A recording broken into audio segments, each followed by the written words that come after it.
Good morning, all of you. It's really a pleasure to be here. In fact, after a long time, we are having physical sessions. Okay, so we used to have only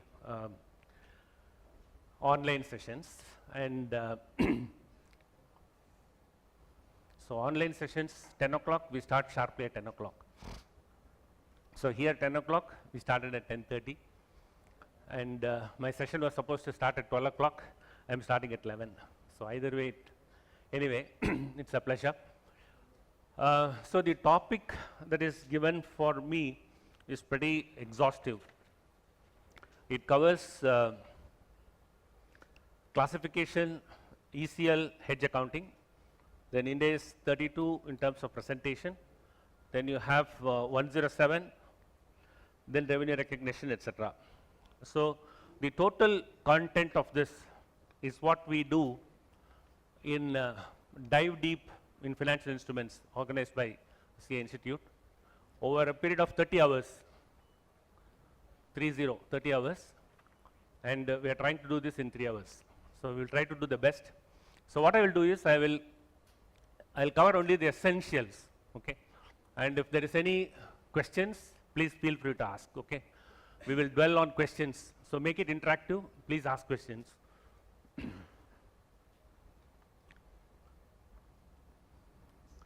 See, at the outset, Ind AS 109 is a cut copy paste of IFRS 9. Largely, we can say there is one exception to it. There is only one exception. And that exception is on account of hedge accounting. Okay.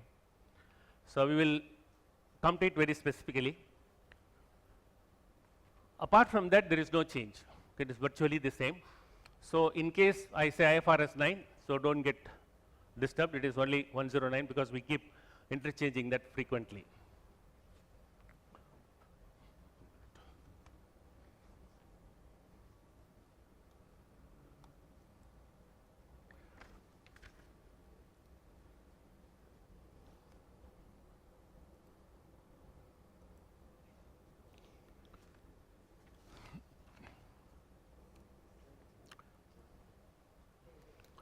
Let us step back and then look at what happened to the erstwhile accounting standards, AS 30, 31, 30, 31 and 32. These standards were supposed to be mandatory from 1st April 2011, and these were the respective IAS 39, IFRS 9 was not there at that point of time, IAS 39, IAS 32 and IFRS 7. And these were supposed to be mandatory from 1st April 2011, and on 31st of March 2011, all the three standards were withdrawn. So that means we never saw the light of these three standards. And again, these standards were the exact replica of the respective standards as it stood in 2007, 2008. So since 2007 and 2008, the standards have significantly changed. Okay, IFRS 9 has come in. Now IFRS 9 was introduced in about 4 phases, 2009 and 2010 on account of classification and measurement. So IAS 39 was replaced with these two. 2013 came the major change on account of hedge accounting, and in 2014, 24th of July 2014 was the final phase that was announced, and IFRS 9 was promulgated. And at that point of time, in fact, if you step back, there are two accounting bodies, namely US GAAP and IFRS, that is IASB and FASB. These are the two accounting standard setters. sitting on both sides of the Atlantic Ocean. And they started to work on IFRS 9, particularly on financial instrument standard, as early as 2002, and then it was put on back burner till 2008, 2007, 2008, when the financial crisis hit the entire world. Then they started to expedite the work on this one, and as a result of which we saw these 4 major changes.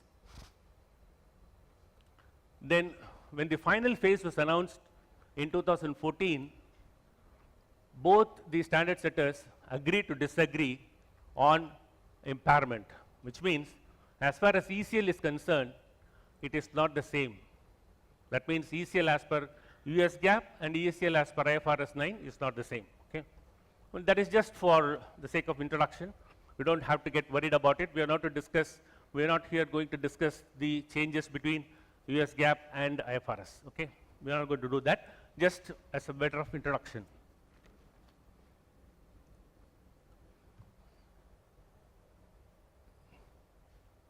We have these 4 distinct classes, okay, of financial assets.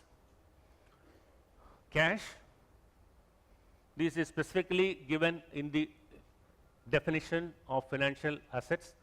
We have cash, we have equity instruments, we have debt instruments, and we also have derivative instruments. Now, as far as these 4 are concerned, the classification is different. The classification of cash is basically, it is 1:1, so it is all treated as amortized cost only.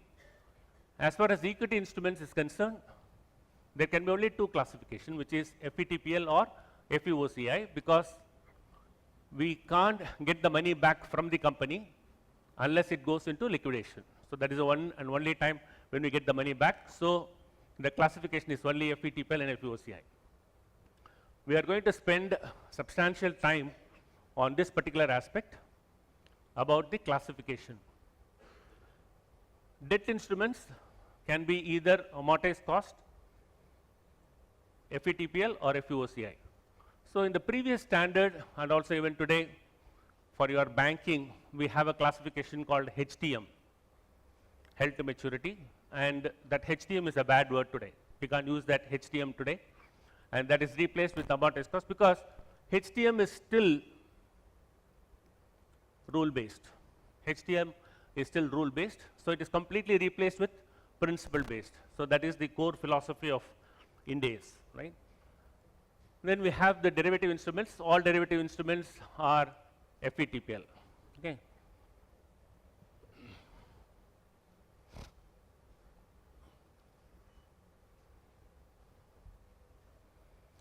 So the first question, as far as financial assets, the classification, the first question is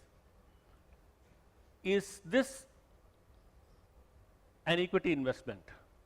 If it is an equity investment, is it held for trading? If it is held for trading purposes, if it is not held for trading purposes, you have a choice. I am specifically using the word that you have a choice and not an option, because you know option, don't get confused with call option and put option. So I am using the word choice. You have a choice whether to opt for OCI. You have a choice, and this choice is to be opted at inception and not subsequently. So at inception you have to opt this choice, and it is irrevocable. So once you exercise this choice, you can't say, go back and say in the next year, no, I want to classify this as FVTPL. That is not possible. So if the answer, if you have elected this, then the classification is FVOCI, equity instruments. If it is not, then it is held for trading. If it is FVTPL. Okay. So far, so good. Not much complicated. Equity investments, just 2 classifications. If it is not an investment, equity investment, then it has got to be a debt security. So if it is a debt security, it's also called as fixed income securities. For fixed income securities, you have 2 major tests. one is a test that is carried out at an instrument by instrument level. The other is a test that is done at the entity level. Now, the instrument by instrument level, when I say instrument by instrument level, it means that if the test passes for one instrument, it passes for you, it passes for me, it passes for everyone else. It is common.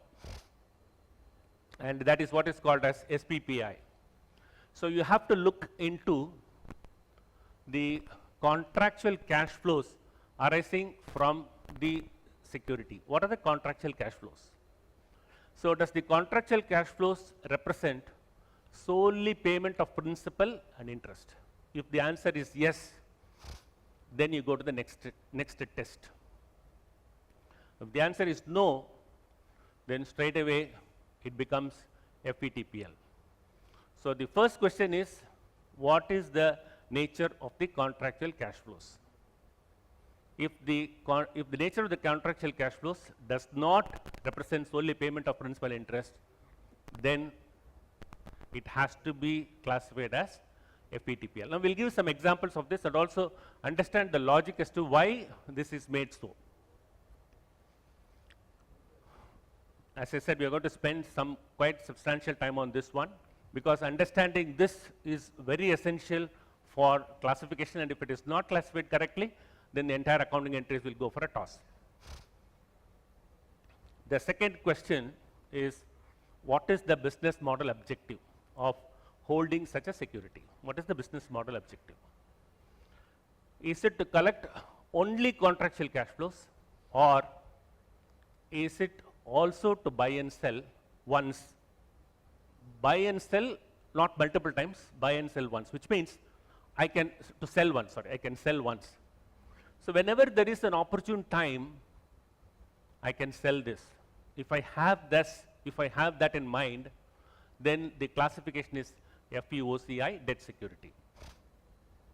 If the second test also fails, okay, then the next question is the business model objective to collect contract cash flows and also to sell once? That means at the opportune time. So, whenever the interest rates are ripe, whenever the interest rates are favorable to you, you may want to sell it. It's not that you have to hold it till maturity. Then in that case, this has to be treated as FVOCI. Otherwise, it will be treated as FVTPL. Okay, we will revise this one more time. Okay, just to go through this. Finally, if the answer to the second question is to collect only contractual cash flows, then it is treated as amortized cost. Now, this amortized cost is the most coveted classification, because everybody wants to classify this as amortized cost. The reason is because this is going to avoid fluctuations in the profit and loss account. If we treat it as an amortized cost, then you are not worried about the fair value of such instruments on a periodical basis. So, FVOCI equity instruments is by exercising the choice. You have a choice, it is by exercising the choice. FVTPL is a residual class. FVOCI debt instrument is by applying a set of criteria, by objective criteria. Similarly, amortized cost is also by applying a set of objective criteria. Okay. Now, why is there a different classification called FVOCI equity instruments and FVOCI debt securities? So, these are distinct. It is not the same as FVOCI, but these are distinctly different. What makes this different? I am going to explain that to you. Now, if you want, I will run through this one more time. So, whatever investments you have, the investments in the form of fixed financial assets can be either equity or it can be a debt security. If it is an equity instrument, then there can be only two classifications, which is FVOCI and FVTPL. FVOCI, you have a choice. You have a choice to elect it to be classified as FVOCI, provided it is not held for trading, and B, it has to be, you have to apply this choice or apply this choice at inception, not subsequently. So long as these two things are done, you can classify any instrument as FVOCI. And one more important thing is that as far as equity instruments are concerned, this is applied on a instrument by instrument basis, which means one instrument you can treat it as FVOCI, another instrument you can treat it as FVTPL. Okay, it is applied on an instrument by instrument basis. As against this, investment in debt security, which is also known as fixed income securities. Fixed income securities, you need to first examine at a security level whether what is the nature of the contractual cash flows. Now, if the contractual cash flows represent solely payment of principal and interest, then you have to ask the question, what is meant by interest? Interest is predominantly the time value of money. Interest is primarily the time value of money. It also includes certain element towards liquidity risk, credit risk. It also includes a profit margin. These are all the four elements of interest.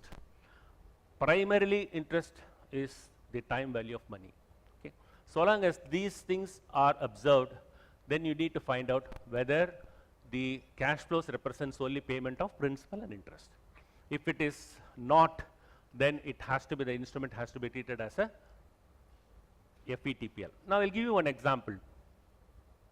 Supposing you have made an investment in a loan offered by ABC. ABC Limited has given you a loan, and the terms of this loan is that interest will be paid at the rate of 18% if the Nifty is below 25,000. If the Nifty goes above 25,000, interest will be paid at the rate of 24%. So, this one clearly is not the solely payment of principal interest is violated here.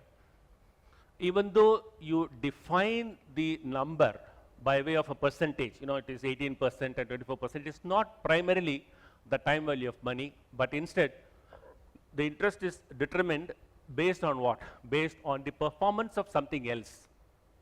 So, this means the SPPA test is failed here. This is an example where the SPPA test gets failed. So, if it is failed, then investment in that ABC Limited, the loan, you will have to treat it as FVTPL only. It can't be treated as amortized cost. Then the second question is, if the test passes, then you go to the second question. What is the business model objective behind holding such an investment? Is it only to collect contractual cash flows? If it is so, then it will be treated as amortized cost. Now, look at the definition of what it was previously, okay, as per IAS 39.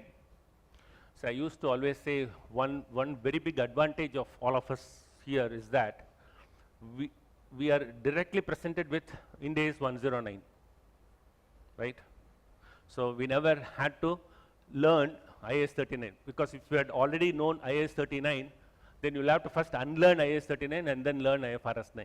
Now, that problem is not there for all of us, okay?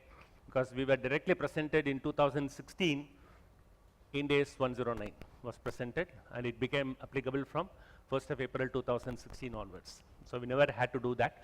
So, wherever I am referring to IAS 39, it is only to tell you that that was still rule based, even though it was coming under the overall perspective of IAS.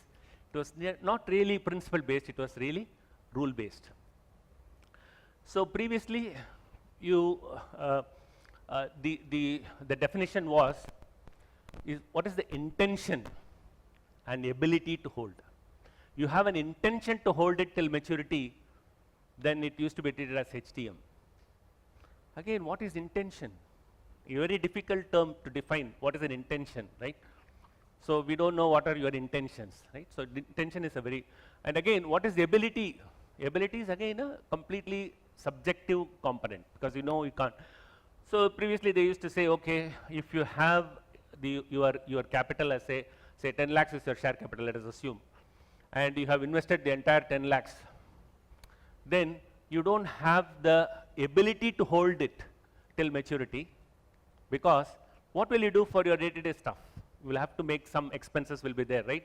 So there is no ability. But again, that can be refuted. Why? Because you can always borrow for your day-to-day expenses, right? So all this becomes very, very subjective arguments. So that is the reason why it was completely removed, and instead you have to see what is the business model objective. Now, business model objective is completely objective because that has got to be recorded by the board. The board will say, okay, these are our business model objective, and that is the reason why we are investing. So it becomes completely objective, and the subjectivity is removed from there. So if the business model objective is to collect only contractual cash flows, it means that, obviously it means you are not worried about the fluctuations in the day-to-day price, right? So that is one of the reasons why it says that it has to be valued at, it has to be classified as amortized cost. Now, we will come to the distinction as to what is this FVOCI debt instruments. If you are planning to sell this at some point, that means not getting into the buying and selling of this. If you are going into buying and selling, it means it is trading. So if it is trading, it will be FVTPL. But if it is not buying and selling, but selling once, you sell once and only once, then the classification is FVOCI. Okay. Now, I'm going to ask you one question now. So if you do you have any questions on this, please ask me. Otherwise, I'm going to ask you one question. Is it clear? Any doubts on this? Any questions on this? Okay. Now, I'm going to skip all this. I'm going to come to the. Okay, I'm going to. Now, we have two investments. Okay, one is equity, the other is debt security. Both are classified as FVOCI. Why? Because we applied a set of criteria, and applying the set of criteria, we found out that the debt security has to be classified as FVOCI. So on day one, you purchased it at 100 rupees. At the end of the first year, it is 115 is the fair value. So FVOCI means it is fair value. You have to do the fair valuation. So 15 rupees is taken to OCI in both the cases, equity as well as debt security. Second year 125. Third year, both are liquidated. Equity as well as debts are liquidated. So in the case of equity instrument, that 5 rupees goes to the OCI, that entire 30 rupees remains in OCI. In the case of debt security, the 30 rupees is plowed back to the P&L. 30 rupees moves from OCI to the P&L when it is liquidated. Now I am going to ask you, what is the reason for this? Why do we do this? If you have understood the classification criteria, you should be able to answer this. Do you get the problem? Do you get the question? Are you comfortable with the question? The question is, why in the case of debt security, at the time of liquidation, whatever remains in OCI is pushed or plowed back to the P&L, and in the case of debt security, in the case of equity investments, why it remains in OCI itself?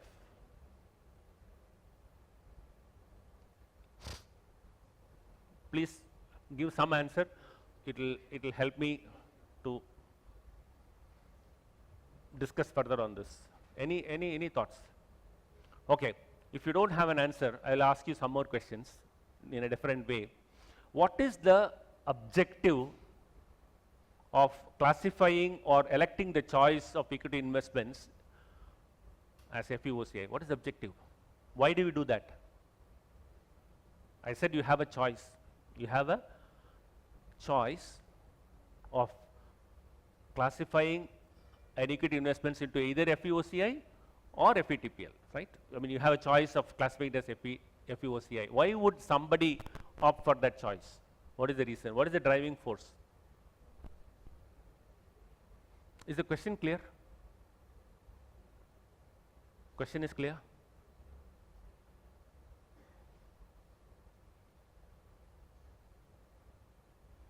Why would somebody do that? Yeah.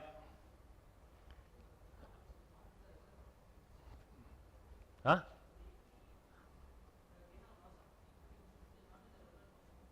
Regular course of business. No. I'm asking, no. My question is, why would somebody opt for classifying this as FVOCI? Because up to profit and loss is from the main business, but this OCI, this is not in the regular course of business of the company. No, that is fine. I didn't ask you what is the distinction between OCI profit and regular P&L profit. That was not my question. My question is, why would somebody opt for classifying an equity investment as FVOCI? Because it is a choice, no? The choice that is available with me. Why would somebody exercise this choice? Because fair value. Longer period of time, okay. Okay, partially yes. Fair value. But very obvious answer, huh? To avoid? Sir, there will be a lot of fluctuations. Exactly, to avoid the fluctuations in profit, right? Yes. To avoid fluctuations in the P&L. Because it is taken to the OCI, OCI is not a part of your P&L, right? It's directly taken to the reserves, right? So to avoid fluctuations, yeah, correct answer, to avoid fluctuations, right? Are you with me? To avoid fluctuations in P&L, okay. Now in that context you tell me, now I have given 50% of the answer. Now can you complete the remaining and then answer this question? This question is, you have to see why I am discussing about this question is because if you are able to answer this question, you have understood the classification in full. The classification criteria, the classification you would have understood in full if you are able to answer this question. That's why I am harping upon this. Okay. Now my question is, in the case of, I mean, first I am giving you the fact. The fact is, if it is an equity investment, even after liquidation, whatever remains in OCI will continue to remain in OCI. It is not plowed back to P&L. That is a fact. That is a rule. That is a law. If it is a debt security, whatever remains in OCI is plowed back to the P&L when the asset is liquidated.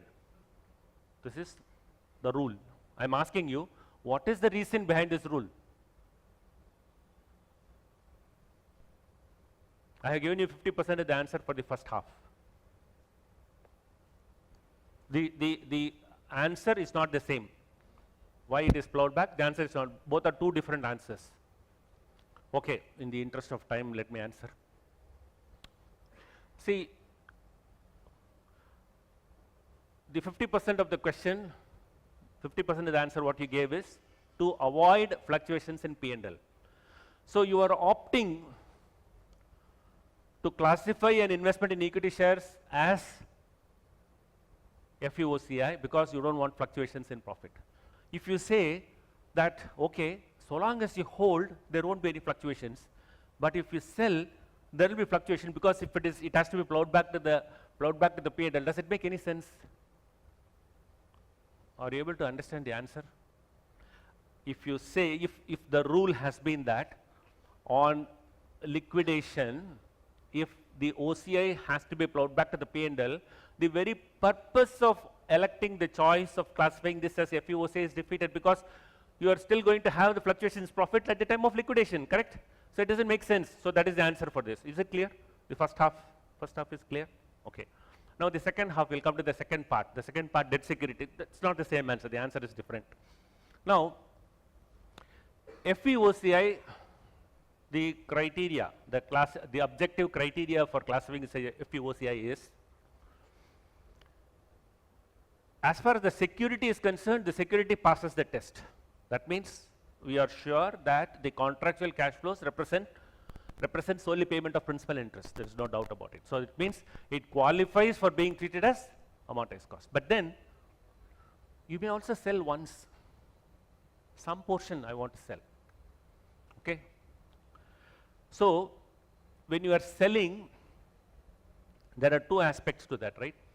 One is I may sell at some point. That means I am preparing the balance sheet as of 31st of March. Okay, 31st of March. I may sell it on 1st of April. I may sell it the next day. In case I sell it the same day, how much amount does it fetch in the market? So that is the reason why it has to be fair valued. So it has to be fair valued because I need to know, as an investor in the company, I need to know how much will I get. So it has to be fair valued, right? But the fair value, the difference between the fair value and your cost, which is your profit, so to say, that profit belongs to the investors, belongs to the shareholders. The profit belongs to the shareholders. In other words, it is part of a net worth. So it has to be shown in the OCI, but it is not yet realized. So it can't be taken to the P&L because it is not yet realized.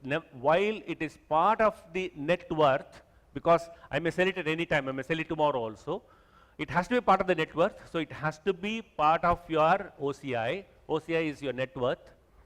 But since it is not, the event has not crystallized. When will the event crystallize? The event will crystallize when the entity decides to sell. Only once. That can happen only once. So that means if that event crystallizes, then it gets transformed into a P&L, right? So when it is crystallizing, when it crystallizes when the event takes place or when the termination or the liquidation happens. When the liquidation happens, it has to be shown in the P&L. Obviously, P&L is also part of your net worth, right? Obviously, P&L is also part of your net worth, but it is moved from OCI to P&L. Is the answer clear to you? So the logic behind this FVOCI for debt securities is completely different from the logic for equity investments. Okay. Now, one more finer point on this one is debt security classification is done at a portfolio level or a sub-portfolio level and not an instrument by instrument level. Whereas in the case of equity, it is instrument by instrument level, which means even within the same instrument, like for example, I buy Infosys. Today I can buy Infosys with the aim of buying and selling. I can treat it as FVTPL. Tomorrow I buy another lot, or the same day I buy another lot. That lot I don't want to, I can elect the option of FVOCI for that. No reasons, I don't have to specify any reason. I can say I want to treat this as FVOCI. Okay, that is possible. Whereas in the case of debt security, you have to do it at a portfolio level. So you may buy, for example, Tata Motors. I'm investing in the debentures of Tata Motors, offered by Tata Motors. Tata Motors debentures, one lot I can buy with the intention of buying and selling, FVTPL. Another lot I can buy with the intention, with the business model objective of holding it till maturity, which can be amortized cost. While another lot I can say, I will buy whenever I get good rate in the market. So that means it can be FVOCI. That means all the three classifications are possible for debt security, but you only have to have it in a different portfolio. 5 minutes. 5 minutes break. After 5 minutes, okay. Okay. Now, any questions on this? Okay. So interest, I told you already, interest is predominantly the consideration for time value of money, and it also includes basic lending risk, liquidity risk. It also includes a profit margin, admin cost, profit margin. All those things are part of interest. So there can be another example where it is based, the interest is based on the performance of the company or on the performance of some external factor that is not predominantly time value of money. It fails the SPPA test. Okay, so that's, I think with that we can stop there, because SPPA test examples, I think we are not going to go deep into all this. I'm going to leave all the presentation with you. All these things are there with you. I'm only going to touch upon very key portions. Okay, we have quite a lot to cover. So yeah, I think we'll adjourn for coffee.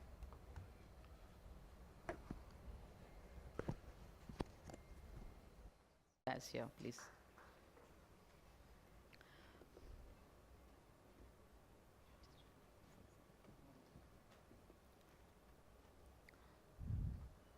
Thank you, Renju. Yeah, thanks. This is actually my first session Oh, okay. ever, so thank you very much. Okay. We'll take a break now, coffee break for 15 minutes, and we'll reassemble at 11:45.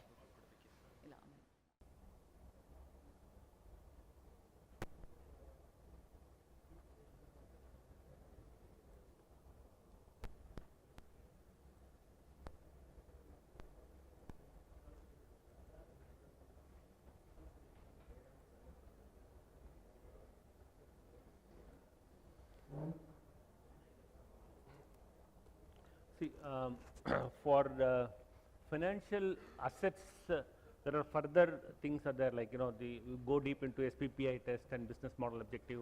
I'm skipping all that, because those are.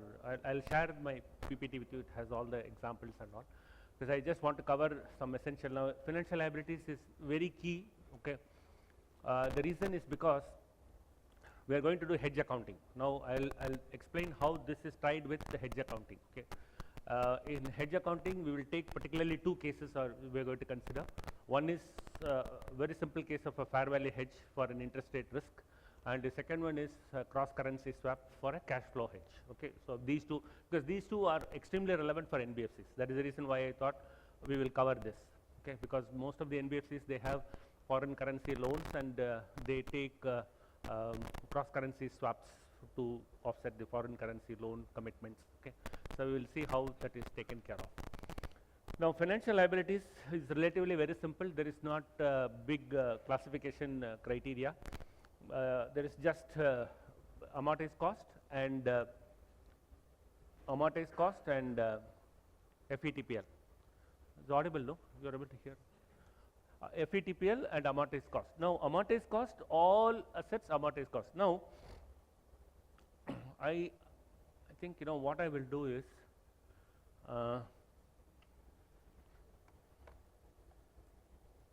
see before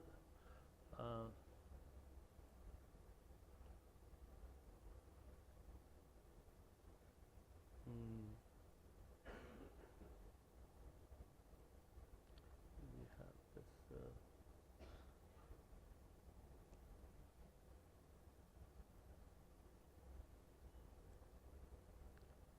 wanted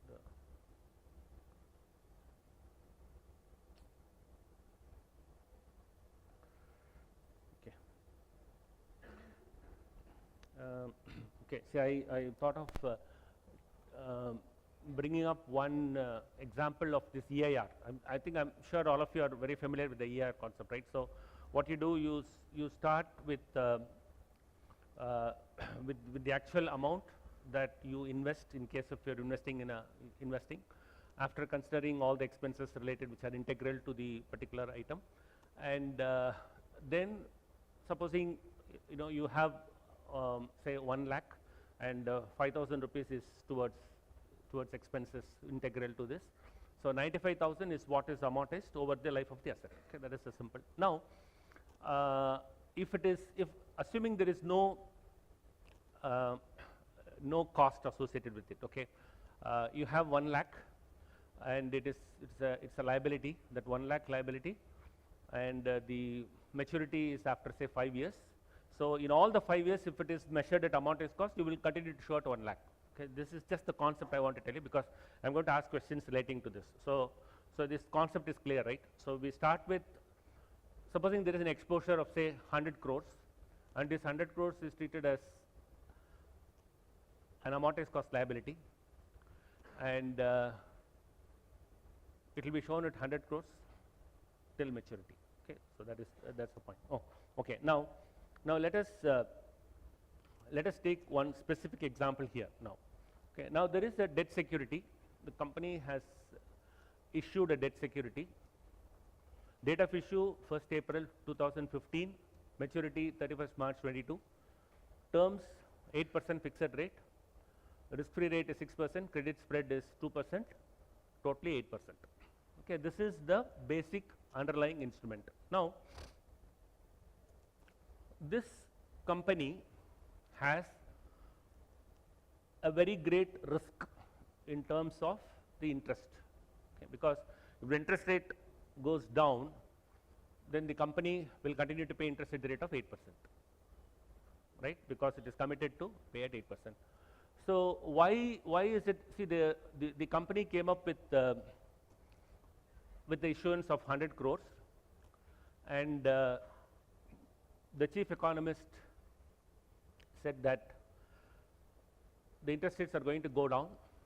So, from the current 6% benchmark rate, it is going to go down to say as low as 3% or whatever, and it is not worthwhile going in for a fixed rate exposure, because you will be locked with whatever is the credit spread. So, 6 plus 2, 8%. But then the CFO says that no, but if I come up with a floating rate note, then it's likely that it won't be subscribed.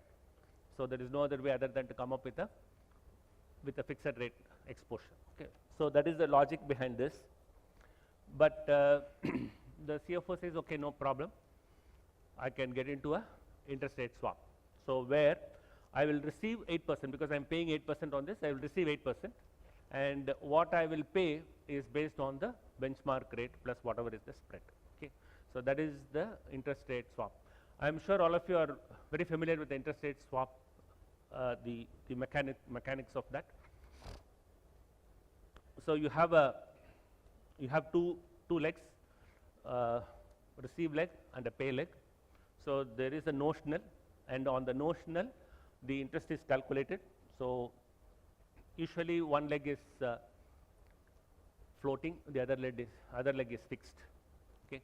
Both the legs can be floating, right? Both the legs can also be floating.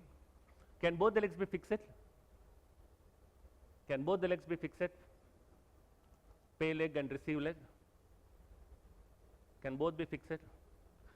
Yes, unless you have no other job. So, I will get 8%, I will pay you back 8%. Is it like that? No. It can still be possible if the currency is different. So, both can be fixed. If the currency is different, then both can be fixed. So, okay. Now,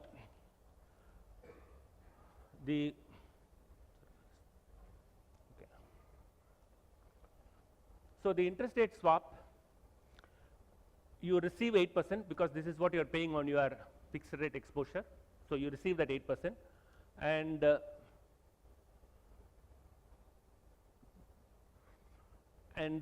you pay float. Okay. So, the floating rate keeps fluctuating.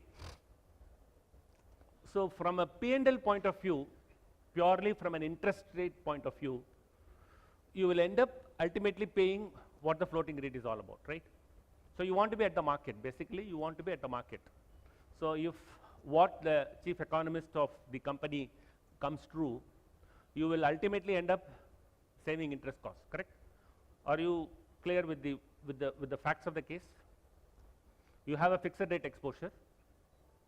The reason why you came up with the fixed rate exposure is because the market can't take floating rate note. So, you are coming up with this in spite of the warning given by the chief economist who says that the interest rate is going to go down. So, you end up getting locked for the next 7 years at the rate of 8%. But you have a very convenient instrument which is interest rate swap, or you swap the fixed rate and convert it into a floating rate, right? So, ultimately what happens, you end up paying what the floating rate is, actually what the floating rate is, but you have no clue how the floating rate is going to be, right? You assume that it's going to go down, but ultimately you find that it actually goes up, okay? Because the chief economist is not a god, you know, he's a human being, he can make mistake. So, 50% of the time he will make mistake, correct? On an average 50% of the time he will be right, because he's an expert, definitely 50% of the time he'll be wrong. So, the unintended consequence of having this interest rate swap is that you end up accounting for this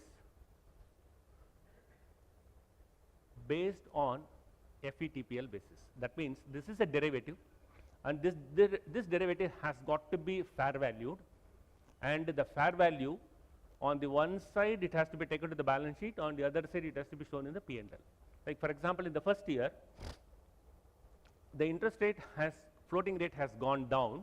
So what it means? It means that you have the right to receive interest at the rate of 8%, and at that point of time, that is at the end of the as of 31st March 2016, you will have a commitment to pay only 6%.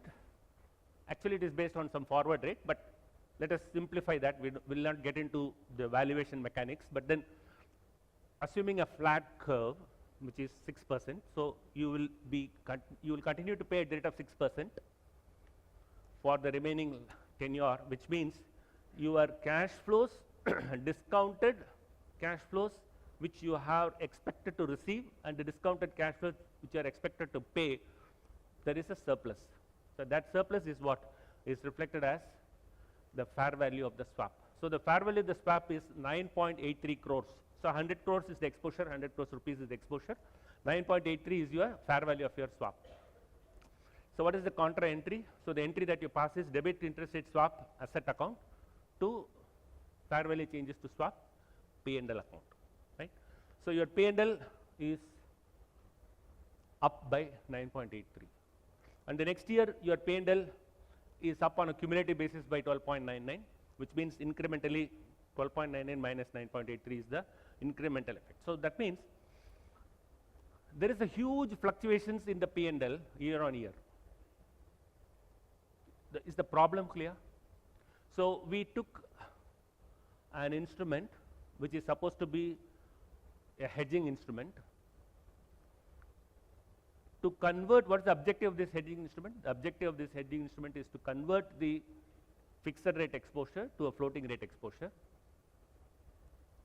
Not because the corporate economist said so, but because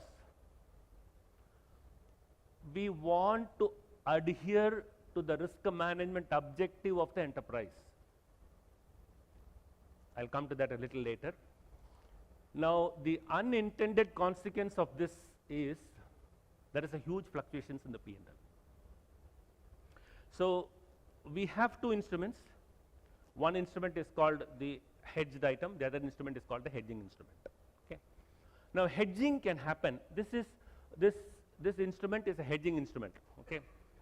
The hedging instrument is supposed to hedge the other instrument. And what is the objective of hedging?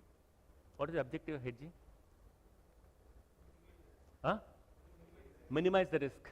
Beautiful. Minimize the risk. And to also increase the profit? No, it is not an objective. Only minimizing the risk is the objective. The other, the increasing the profit is not the objective of hedging. Okay? You wear a helmet when you drive a motorbike to protect against any head injury, not to drive fast. That is not the objective, right? You wear a helmet, you drive fast. No. So the second objective of hedging, there is one more objective. Anybody? What is the objective? Is to protect the unrealized profit. To protect unrealized profit. That is the second objective. These are the two objectives of hedging. Okay. Now, if you have an underlying, you take a position in the derivative segment which is opposite to that of the underlying is called hedging. For example, you have bought the shares of say Tata Steel. I am giving an example not with reference to interest rate. I am going to give an example with reference to the equity markets just for the sake of explanation for understanding purpose, and later on tie it to the interest rate risk. You have an investment in say Tata Steel. You invested in Tata Steel when the price was 300 rupees. Today it's around, I don't know how much it is, 500? Sorry, it may be 500. Let us assume it is 500. Okay. So today the price is already 500. There is a unrealized gain of 200 rupees. There is an unrealized gain. You have two choices. What is the choice? The choice is I can sell it today, realize 200, or I want to have the cake and also eat it. Is it possible? Yes, it is possible, because you buy a put option at a strike price of 500 rupees, which is the current market rate. The strike price is 500 rupees. You buy a put option. Put option is the right to sell, which means that you are actually selling it effectively at 500 rupees. But if the price goes up to 600 rupees, you don't have to sell. You can have the cake. If the price falls down, you eat it. So you can either have the cake or eat. You can do both here. So that is the advantage. Okay. So in the context of equity markets, there are two instruments. One instrument is your underlying instrument, which is you are holding Tata Steel, and the corresponding derivative instrument is your put option. So you have an underlying instrument and you have an instrument in the derivative segment which is opposite to that of the underlying, because here it is a long position, you are holding is a long position. Buying a put option is equal to a short position because you are buying a right to sell. So it is hedging. What is speculation? What is speculation? Unhedged. Unhedged exposure. Unhedged exposure. Okay. Any other? Please come up with some answers. We can debate on that. That is the reason. Okay. Okay. We also have time limit. So you have an underlying position. You take a position opposite to that of the underlying is hedging. You don't have an underlying. You take a position in the derivative segment is speculation. And what direction? There is no underlying, so there is no direction. Whether it is plus or minus, whatever it is speculation. So you buy a call option or you buy a put option, you sell a call option or you sell a put option, it doesn't matter. So long as you don't have the underlying, it is speculation. Clear? What is gambling? Extend the same logic. Okay. Now, before we go into gambling, what is meant by open interest? See, all these concepts are relevant for you to understand hedge accounting. Okay. It is not stray topics I am discussing. This is relevant in the context of hedge accounting.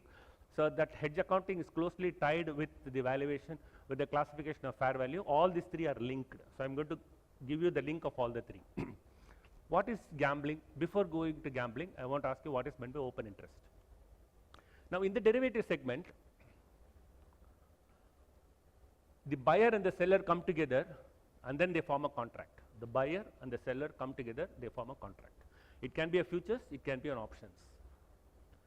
So now let us assume that same Tata Steel example. Okay, Tata Steel, let us assume that the total outstanding shares issued by Tata Steel is 1 crore shares. Let us assume it is much more. Okay, for our example, for our discussion, 1 crore. So what is the total number of shares that can be traded in the stock exchange relating to Tata Steel? Maximum is 1 crore. In the derivative segment, the buyer and the seller come together and then they form a contract. They can buy, they can get into, they can create, they are actually creating a contract. They can create an options contract. They can create a futures contract. To what extent? Theoretically unlimited. The total number of contracts created by the buyer and the seller put together will get cleaned out on the date of expiry. On the date of expiry, everything will get squared off. But till the date of expiry, whatever outstanding contracts are there, these are called as open interest. So what is the maximum amount of open interest that can be there? Theoretically, unlimited, is infinity. There can be the buyer and the seller, they can come together and then they form a contract to the extent of 10 crore shares also, even though the underlying is 1 crore. Right? So Gambling means, I'll not yet complete, I'm completing. Gambling means if the open interest exceeds the underlying, then to the extent it exceeds underlying, it is gambling. That means you are taking a position in the derivative segment. You are buying a, let us assume you are buying a call option. Are you speculating? You don't have an underlying. Are you speculating or are you gambling? We don't know. Why we don't know? Because we don't know what is the total amount of open interest and what is the amount of underlying. Who knows? SEBI will know. BSE will know. NSE will know, right? Because they have the control of this. So when you are getting into an options contract, a derivative contract, you don't know whether you are speculating or hedging, speculating or gambling. Okay. For this precise reason, exchanges across the world, everywhere, there is a limit. The total open interest can never exceed 80% of the underlying. It is 80% in some country. In India, it is 80%. In the UK, it is 90%. It varies from exchange to exchange. It varies, but by and large, it can never exceed 100%. So normally it is 90%. It can exceed. So that means in an exchange traded environment, there can be no gambling. At best, what you will be doing, you will be only speculating, because you know for sure that the open interest doesn't exceed the underlying. Is the concept clear to you? Okay. Now, where can there be gambling? Can there be gambling anywhere? We are talking only in the context of financial markets. So don't say that somebody can play 3 cards and that is gambling. We are not there. Okay. So where can there be gambling? All the OTC. All your OTC over the counter. Now over the counter, leave the market. FX market is also OTC. Leave the FX market, because there the underlying is unlimited. We don't know what is the total amount of underlying of dollars versus INR. Okay, we don't know. So leave that. If you leave that, which is called as credit default swaps. Let us assume I am in the US and I own 1 million worth of bonds. Bonds are debentures, they call it as bonds. Here we call it as debentures. So Microsoft Corporation, which is having a maturity of say 2030 and giving a coupon of 6%. I own 1 million worth of bonds. Now what are the type of risks that I'm exposed to? First risk is my interest rate risk is there, credit risk is there. Okay.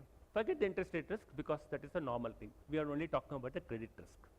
So the credit risk in terms of Microsoft Corporation may not pay me interest coupon 6%, they may not pay me interest. Microsoft Corporation may not pay interest on time, because I need to get it on time. It may not pay the principal in 2030. It may not pay the principal on time. More importantly, the credit rating of Microsoft, which is today probably A, may slip to B, may slip to C, I don't know, right? That is the biggest credit event. So if any of these credit event happens, the value of my investments of 1 million worth of bonds will come down substantially. So there is a great risk. So in order to protect against this, I can go in for what is called as a credit default. I can buy credit default swaps. These are basically protection instruments. And you pay a small premium of say 0.25% every quarter, which means you pay about 1%. So you are secured for the remaining 6%. 6% minus 1%, 5% I am secured. Not only that, if a credit event happens, that means if any of these events which I told happens, you only have to literally carry the 1 million worth of bonds, find out the seller. The seller will be hiding somewhere. Go and throw this on his face. He has to pay you back 1 million. Why I am using such an unparliamentary word of throwing it on his face is because I want this to enter into your mind that you have to make a physical delivery. You have to make a physical delivery of this for you to get the 1 million back. Then the contract gets closed. This is the concept of CDS. Now, I have 1 million worth of bonds. Can I take CDS to the extent of 10 million? I own 1 million worth of bonds. Can I buy CDS to the extent of 10 million? Can I buy or no? Huh? What is the car you drive? Mercedes? Which model Mercedes you drive? Let us assume he drives C-Class 500 and that costs about 3 crores. Okay. Can I take insurance on your car? Am I allowed? Then if I'm allowed, what I will do? I won't do, don't worry. Right?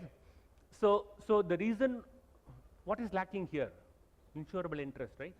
So there is no insurable interest is not there. So if I own 1 million worth of bonds, to what extent I am allowed to buy CDS? To the extent of? Are you all with me? Okay. So I can't buy 10 million for sure. Can I buy 100 million worth of bonds? Okay. I'm still all right. Don't think I got some. If I can't even buy 10 million, how can I buy 100 million? So can I buy 1 billion worth of bonds? No, the answer is no, correct? But unfortunately, why I'm asking this is, unfortunately, the US regulators don't think so. 100 million. So in 2007, 31st of December 2007, the total outstanding contracts for a CDS, the outstanding contract is the total debt issued by corporate America. The debt issued by corporate America was 25 trillion. The total outstanding CDS contract as on 31st of December 2007 was 62.5 trillion. So the open interest was 62.5 trillion. The underlying is 25 trillion. So to the extent of 37.5 trillion, what is that? Pure gambling. Are you with me? So now you know what is gambling, right? So do we have CDS in India? Do we have CDS in India? Huh? Yes, no, maybe? We have. From 2000, which year? From 2011.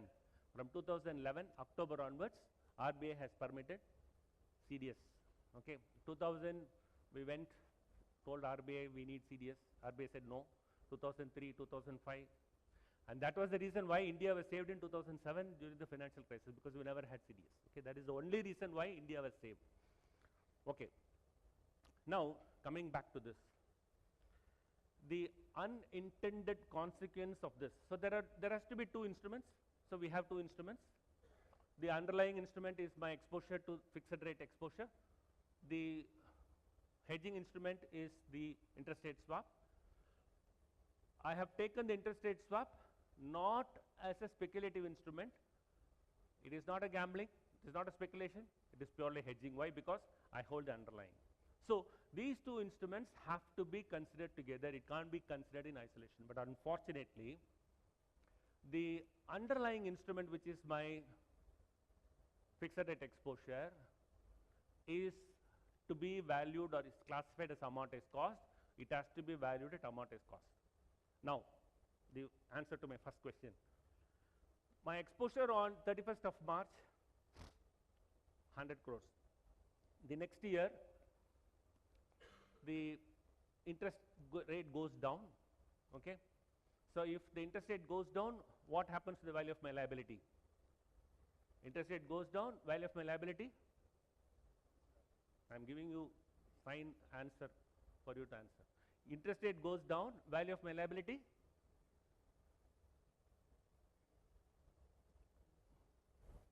Value of the liability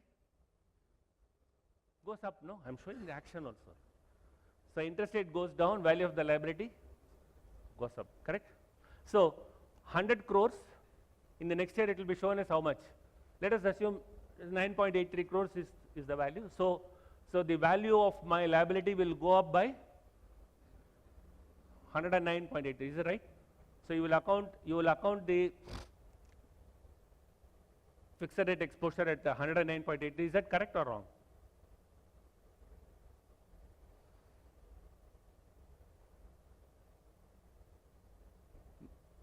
See, the interest rate has gone down, because the interest rate has gone down, the value of my liability has gone up to 109.83 crores, no doubt about it. Okay, because my fair value of my swap is 9.83 crores, no doubt about it. But how much it will be recorded in the books? That's my question. It will be recorded in the books at what rate? Because it is an amortized cost liability. So my first I said that if my amortized cost liability is 100 crores, year after year after year, it will be shown only at 100 crores because my maturity value is 100 crores and my amortized cost is also 100 crores. Are you with me? So on the one hand, the underlying asset, the underlying which is that my liability exposure is going to be shown in the balance sheet at 100 crores. There is nothing that is coming from this to my P&L, whereas from the hedging instrument, there are changes. 9.83 crores comes. So what happens? The P&L, there is a fluctuation in the P&L to that extent. So the unintended consequence of buying an interest rate swap is fluctuations in the profit. So how to avoid this? Is there any way? Yes, there is a way. Can anybody suggest a way? Don't buy interest rate swap. No, that's not the way. We want to buy interest rate swap, okay, but still try to come out of this. What is the solution? The solution is you value the underlying at fair value. So there is one thing called as FVO. Don't confuse this with FVOCI. This FVO stands for fair value option. So this fair value option, you can say, I want to value my liability or my exposure at fair value. If you exercise this option, then you will record the liability at 109.83, which means when the liability goes up, it affects your P&L. So 9.83 will be my fair value changes to the liability, which will be an expense. There is an income coming from 9.83 is an income coming from the derivative instrument. 9.83 plus 9.83 minus, it will become 0. So there is no fluctuations in the P&L. So first we had an accounting mismatch problem, right? That is what is called as an accounting mismatch. Initially we had two instruments.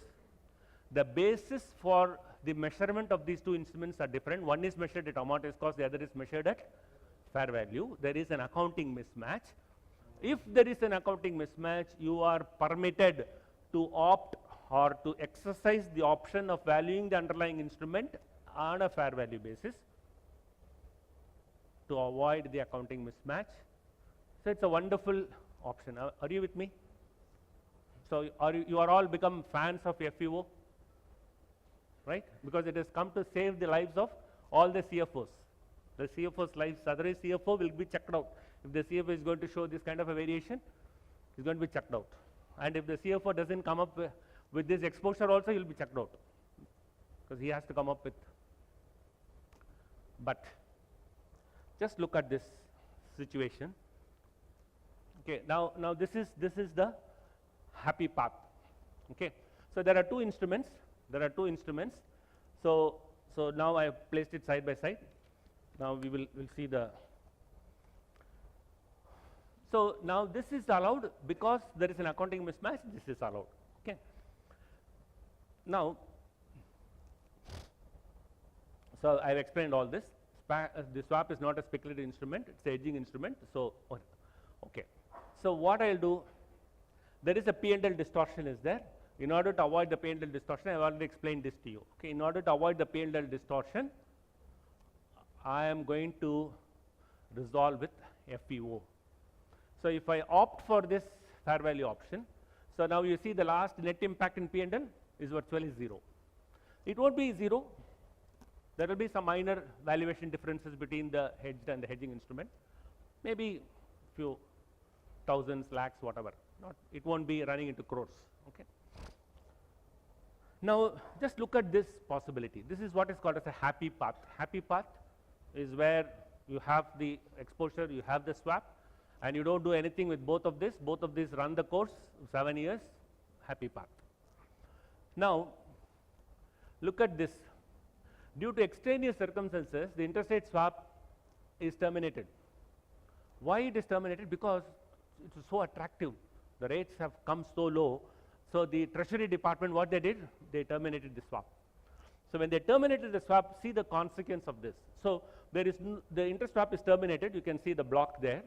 As a result of which, there is no fair value of IRS coming and hitting your P&L, whereas the FVO is a draconian thing. You thought, you said you are all fans of FVO. FVO is such a draconian thing because once it is exercised, it is irrevocable. You can't say tomorrow, no, I want to go back to amortized cost. No way.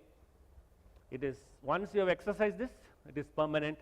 You have to live with it till the life of the debt security. So that means there is NPV changes to the debt security still hitting your P&L. So what will happen? Again, there is a huge P&L impact. The CFO will again lose his job. He loses the job for what sake? Because the treasury wanted to make profit. And because of that, your P&L is showing. Are you with me with this? So first thing, there was a problem. In order to solve the problem, you did something. You thought there is a remedy, but the remedy is worse than the disease. So this is a case where the remedy is worse than the disease. So you end up having the same amount of fluctuation. Now, this portion looks, the CFO spends some time to understand what's happening here. So what's happening here is there is a huge amount of fluctuations that is coming in from the NPV of the debt security hitting your P&L. So you can play around with it in such a way that you actually make some hay out of this situation. What the CFO does, the CFO knows. So if the interest rate, now in this case the interest rate has gone down, but if the interest rate goes up, what happens? The value of your liability will go down, right? Because if you have exercised the FU option obviously you have exercised and it is irrevocable, so obviously the value of your liability will go down. If the value of the liability goes down, where does it hit the P&L? It's a profit, right? Liability goes down, it's a profit, right? So how to increase the interest rate? Interest rate has got two components. The discounting rate has got two components. What are the two components? One component is the benchmark rate, the other component is what? Credit risk. So try to increase the credit risk. So what the CFO did? The CFO stopped coming to the office. Instead, every day morning he goes to the club, he plays 3 cards there, he spends his time there. So ensures that the entire market knows that he is not attending. So the credit risk, oh my God, this company is so risky. So the credit risk goes up. When the credit risk goes up, he makes profit. So at the end of the day, he and the CEO says, okay, see, look, we have made profit. Are you with me? The CEO says, wonderful. He gives a hike also and says that, take me also in the morning. I will also join you. So the credit risk even more increased and they started making more and more profit. So you know how easy to make profit, right? Are you with me, or am I right, or am I blabbering? What I am saying, is it correct or something wrong?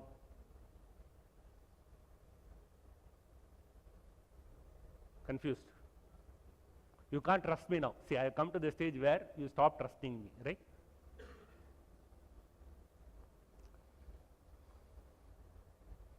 Am I making sense, or am I? So the CFO finds a loophole, because if the interest rate goes up, it is going to result, because he has already opted for a fair value option, and fortunately for him the swap is terminated. So the only way it can hit the P&L is the fluctuations in your exposure, and the way it can do is you have to keep decreasing the liability. How to decrease the liability? Increase your own credit risk. The benchmark rate, whatever is the benchmark rate, increase your credit risk. So the discounting rate goes up. If the discounting rate goes up, the value of your liability comes down. To that extent, it hits your P&L in a positive way. So the CEO also joins, and both of them are making huge profit. Any problem in what I'm saying? Are you able to see some loophole? No, what you're saying is wrong. Somebody can challenge me, or it is correct. I mean, heart of hearts, you know that something is wrong, because obviously, it's very counterintuitive, right? So you can't go to the club every single day and make profit, no? Obviously, it's right. Okay, what I'm saying 100% makes sense. This used to be the situation during the financial crisis. So this loophole was plugged, and they plugged it by the accounting standards were modified in the sense that any changes on account of the credit risk, any changes in the liability on account of the credit risk has to be taken to the other comprehensive income and not the P&L, from which it can never be plowed back to the P&L. So that means you can't make profit out of this, because it goes to the OCI and it doesn't hit your. See, otherwise what they were doing, they were actually getting more EPS because it hits the P&L. The EPS was going up. Now EPS, if OCI is taken, EPS doesn't undergo change. So this is the major thing that they plugged. Okay. So that is the end of the story. Okay. Now, what is the solution for this? You have an exposure, you have taken interest rate swap, and there is a possibility, even though you don't anticipate, but there is a possibility that this can be liquidated at some point. And if it is liquidated at some point, you end up in a much bigger trouble. So what is the solution for this? The solution for that is the topic of our next discussion, which is what? Hedge accounting, right? So if you follow hedge accounting, then you will actually go back to measuring the exposure on a amortized cost basis.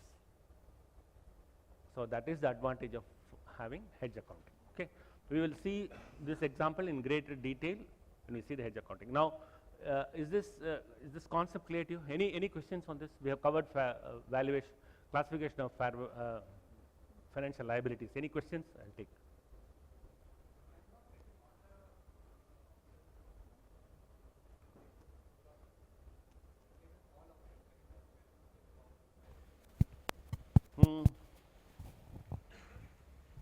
Can not take a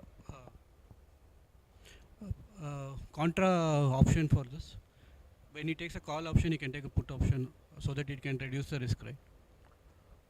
Yeah, okay. Well, what's your question? I don't get your question. No. You see, can he not take so that he can reduce the risk?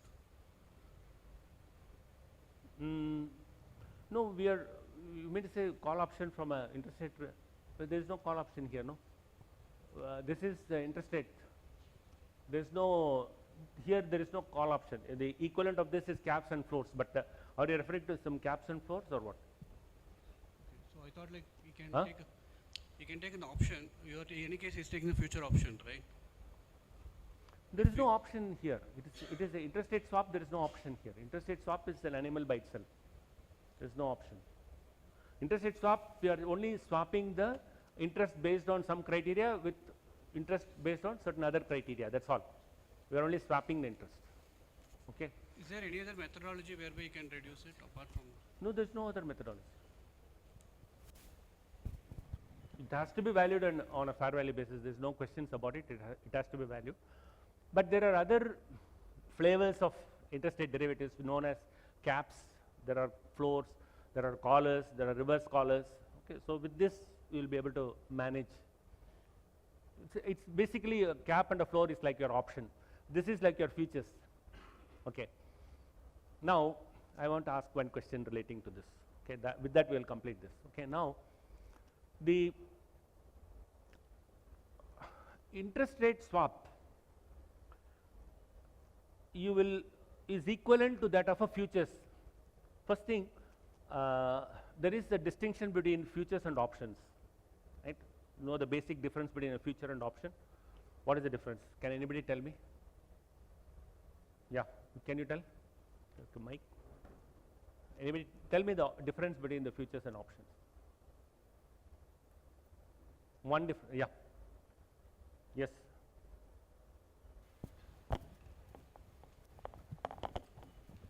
This is very relevant in this context, that's why I'm asking this question. Yeah. So basically this options is something like underlying asset will be there and will not be paying the full price for the underlying asset. We'll be just paying the premium for the options basically. Okay. When it comes to the future, we are dealing with the future price. So for the future price, there will be some trading activity done for that underlying asset basically. There also we are paying a small portion only, no? Yeah, that's Yeah. what. Yep. Okay. I mean, what you said is correct, but this didn't come with, I'm looking for the meat. Okay. Okay. Yeah.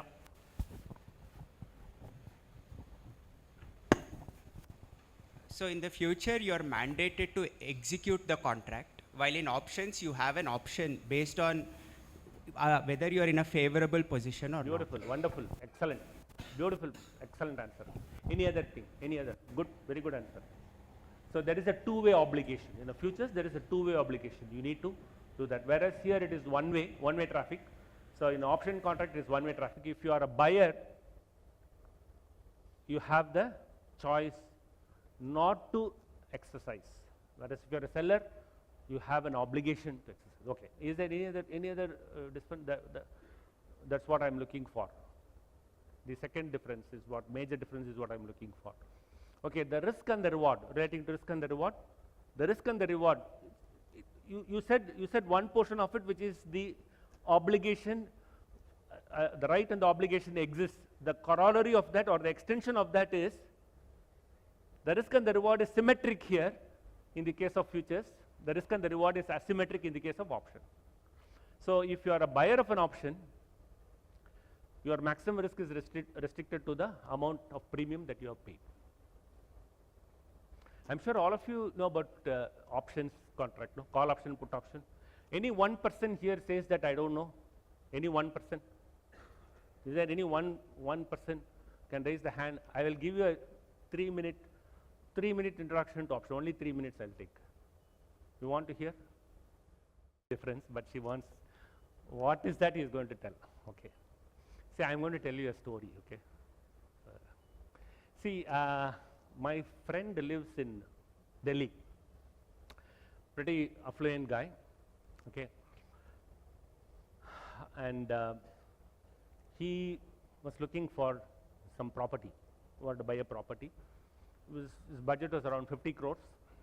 But Delhi standard is still less, but you know, that's all he could afford, so 50 crores. So he got hold of one seller and he said, okay, it's fine. But it is 50 crores is slightly on the high side. So he said that, okay, let me make some, I want to make some discrete inquiries about the property before I actually make the payment.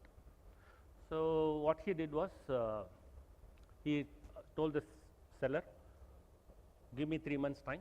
I need time to make inquiries about the property.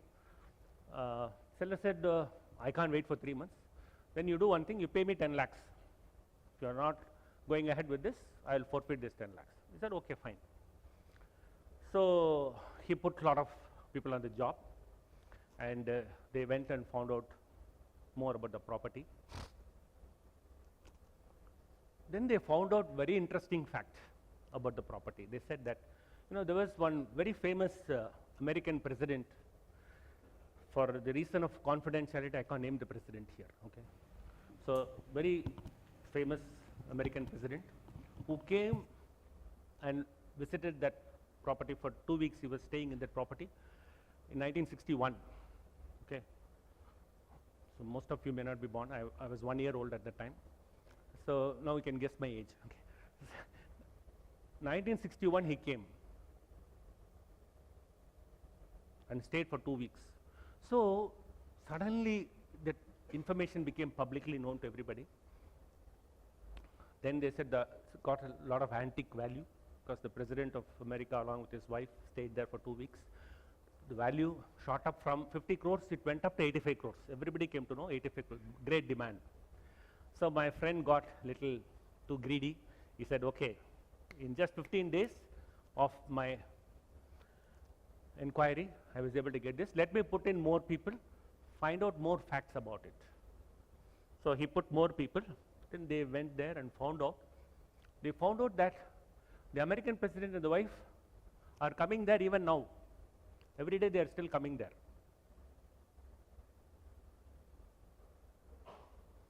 I hope you understand what it means. They were coming in 1961 when they were about 60 years or 40, 50 years, and they are still coming there every single day. Understood what it means, no? So this information is basically haunted. If you want me to say, it's a haunted property. So this information also became widely known. The property price went down from 85 crores to 35 crores. Finished overnight. Everybody came to know about this. My friend really got upset. He said, "Oh my God, what did I do?" So he took the next available flight and went to Thrissur, in Kerala, Thrissur. He got hold of one Nambudiri. He brought him. The Nambudiri did some puja, whatever, he did something, and they stopped coming. The two characters stopped coming. So this information was also. Then the property price was 53 crores at the end of 3 months. So he paid 50 crores, took delivery of the property. The 10 lakhs is the option premium that he has paid. What he has got is the right to acquire the property. It's the right to acquire, right to buy. 3 months is the date of expiry. That is the date of expiry, 3 months. When the price was 50, he got at the rate of 50, it was at the money. It went up to 85, it became in the money. And when it became 35, it was out of the money. And at the time of the maturity, which is 3 months down the line, it was in the money, it was 53 crores, and that is the reason why he exercised the option and took delivery of the property. Is it clear? So this is about the call option. Okay.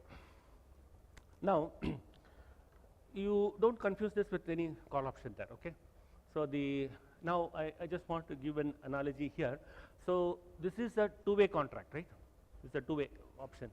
Now, extending the same logic, you will end up from a P&L perspective on the interest side. Will you always get profit out of this deal? You have an underlying exposure at 8%. So your commitment is 8%, correct? Because the chief economist said that the interest rate is going to go down, you got into the interest rate swap. And because of getting into the interest rate swap, are you sure that you are going to make profit all the time? That is, your exposure is going to be less than 8%? No. 50% of the time you will be wrong, correct? So if you are only going to save money at 50% of the time, can you call this as a hedging instrument? Is it protecting your expense, protecting your, basically it is protecting your this thing, no? Minimizing your risk, so to say. Does it minimize your risk in that case? Is my question clear to you? So the possibility that you will actually end up paying much more than, or you will be better off not taking this is 50% of the time. In that circumstances, can you still say that this can be treated as a hedging instrument, interest rate swap? Is my question clear? So you are agree that interest rate swap cannot be a hedging instrument?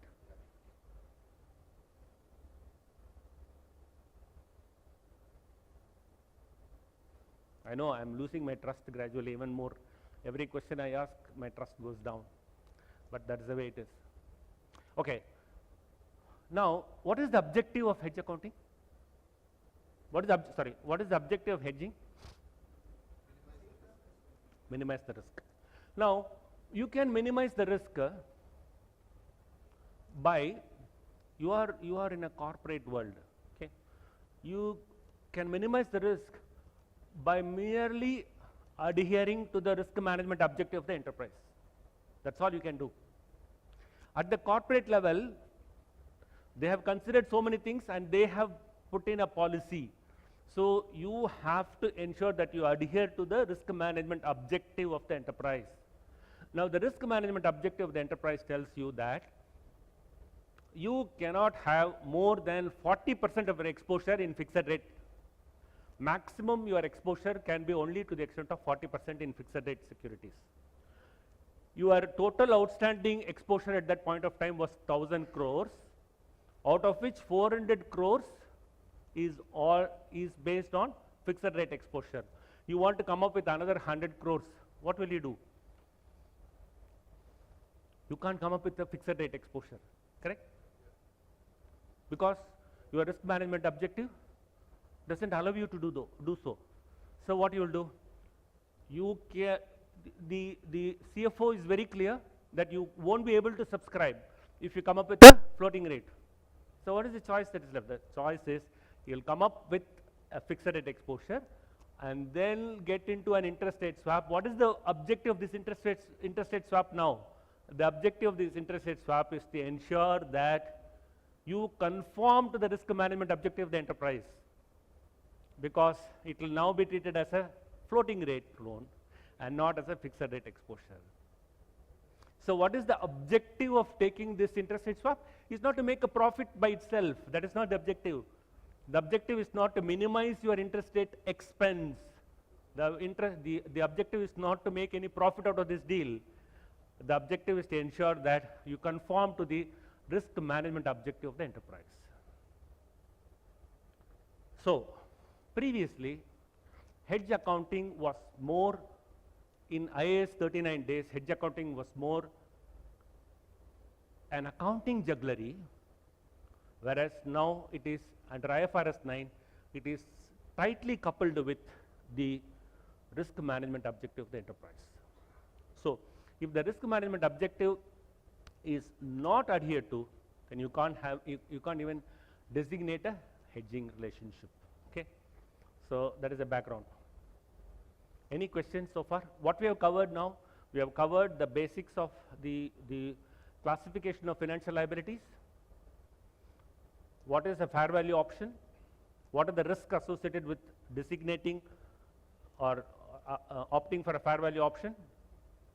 Then how to avoid that, how it is exploited, and what is the changes in the accounting standard in order to prevent that, and how this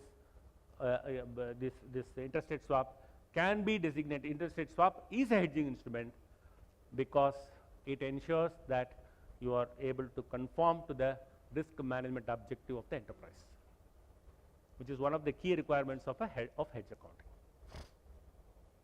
Any questions? We have covered significant portion of hedge accounting here.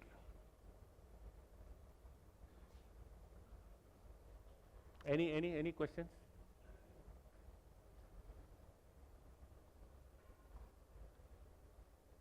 Clear? Yes. Huh? On the P&L, that is what, see, because of hedge accounting, if the happy path, as far as the happy path is concerned, you don't even have to opt for a hedge accounting. It's not needed. So it will If be you are sure, so the liability will be FVTPL plus the hedge will be FVTPL.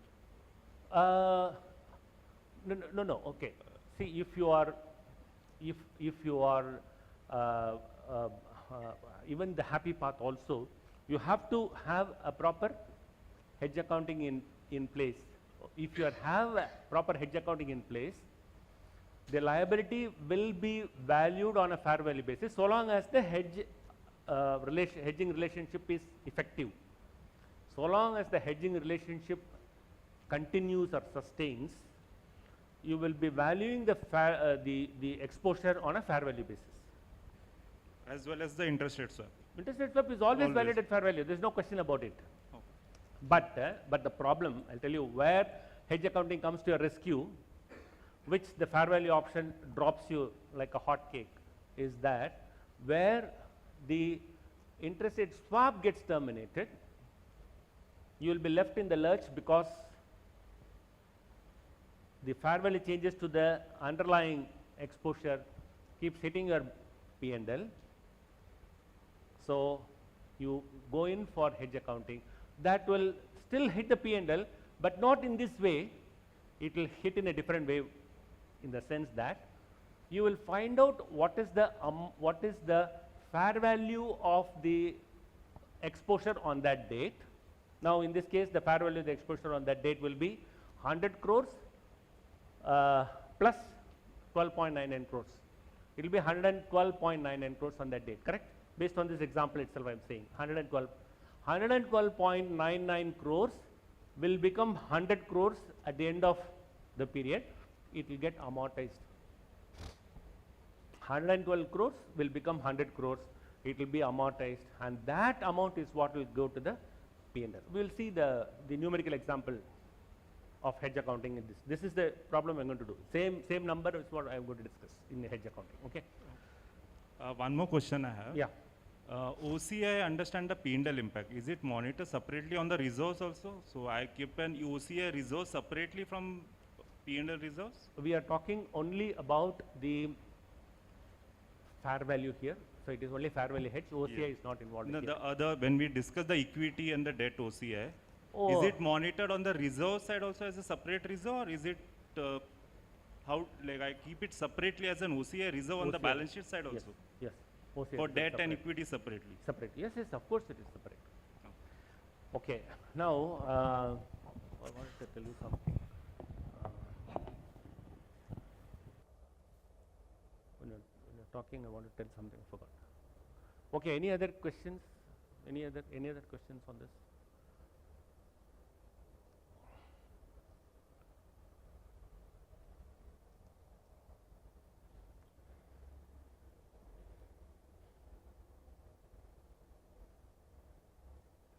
I have explained all this, okay.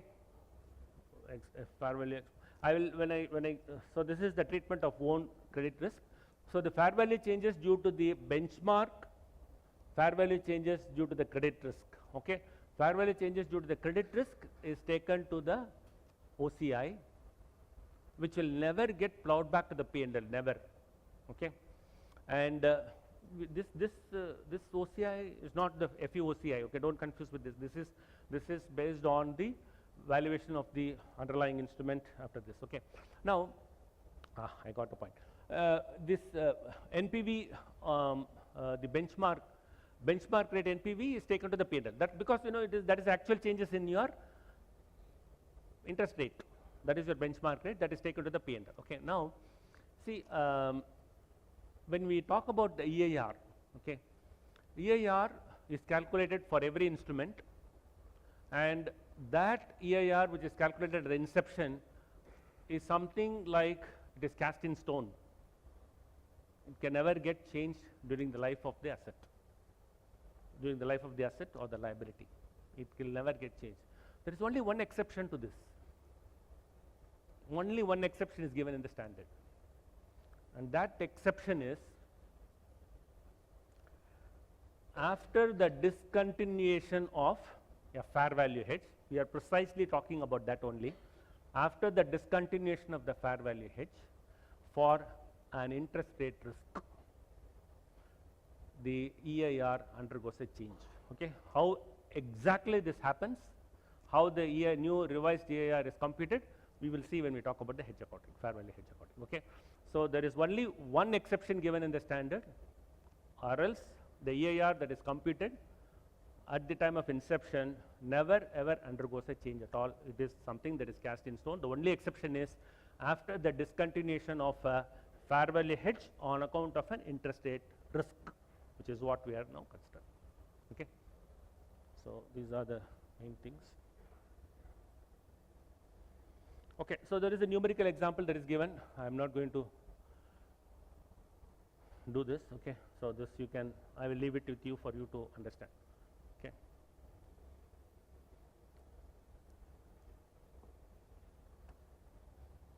So I think this completes our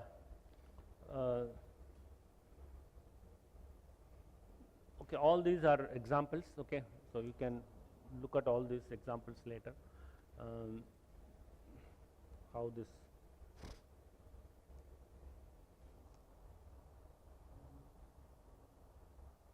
Okay. So you can also make a note of my email and this thing in case you have any questions. Please feel free to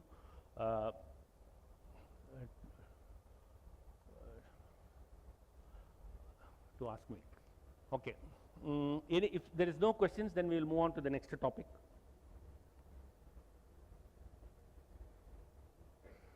I think I'm not going to do the reclassifications. No. Okay, we have to do ECL. Now, shall we do it now or another 10 minutes? 10 minutes, 1:15. We'll break up. Okay, we'll do this. We'll give an overview. We'll finish the overview in 10 minutes, and then we will go deep into this ECL after lunch. Okay.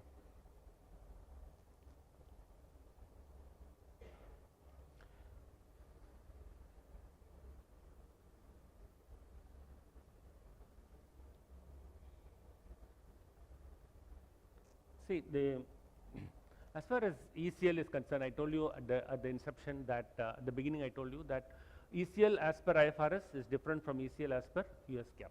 Okay, because this is the place where both the standard setters on both sides of the Atlantic Ocean, they agree to disagree. Okay, which means there are very subtle differences. Okay, between these two. Keep that in mind. Now, first thing is, see, the ECL as per the standard is completely principle based, fully principle based. Okay, which means it is so much of good and bad. Okay, it is good because you can have your own interpretation, and there is no right or wrong answer here. I want to tell you that there is no right or wrong answer. But again, you can't make unreasonable assumptions. You have to make assumptions within what is given is the boundaries are given. So ensure that whatever model, whatever is there is within the boundaries. That is number one. Okay. Second one is, what is required by the auditors as well as by the regulators is, it has got to be a completely transparent model, simple model, consistent model. There is no need for any big model which involves a lot of statistical, actuarial calculations, etc. as a black box approach, right? So you put in this parameters, you get this numbers. Don't ask me how it came. No regulators will accept that. Okay, so you got to explain it to them. What is the model? How it is? They have to see the various parameters, various assumptions, etc. How it is evolved. What is important here is consistency. So consistency doesn't mean that you fix a model and you continue to live with it. It's not that way. You can always calibrate. Okay. See what happens based on the data points that are available.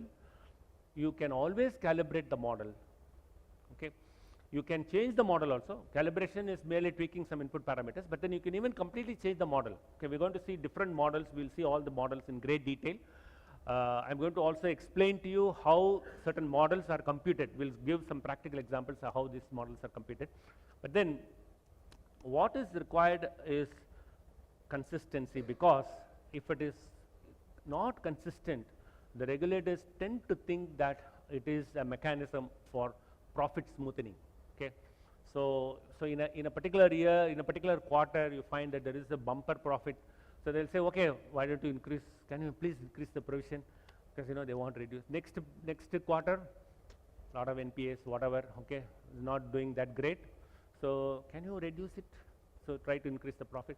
So this is what is totally not allowed by the regulator. I mean, they are wary of this, in the sense that you have to prove your innocence, stating that whatever has been made is made based on the data points and not based on taking the model to your advantage. Okay, so that's why I always say that you don't have to be a PhD or a Nobel laureate in order to create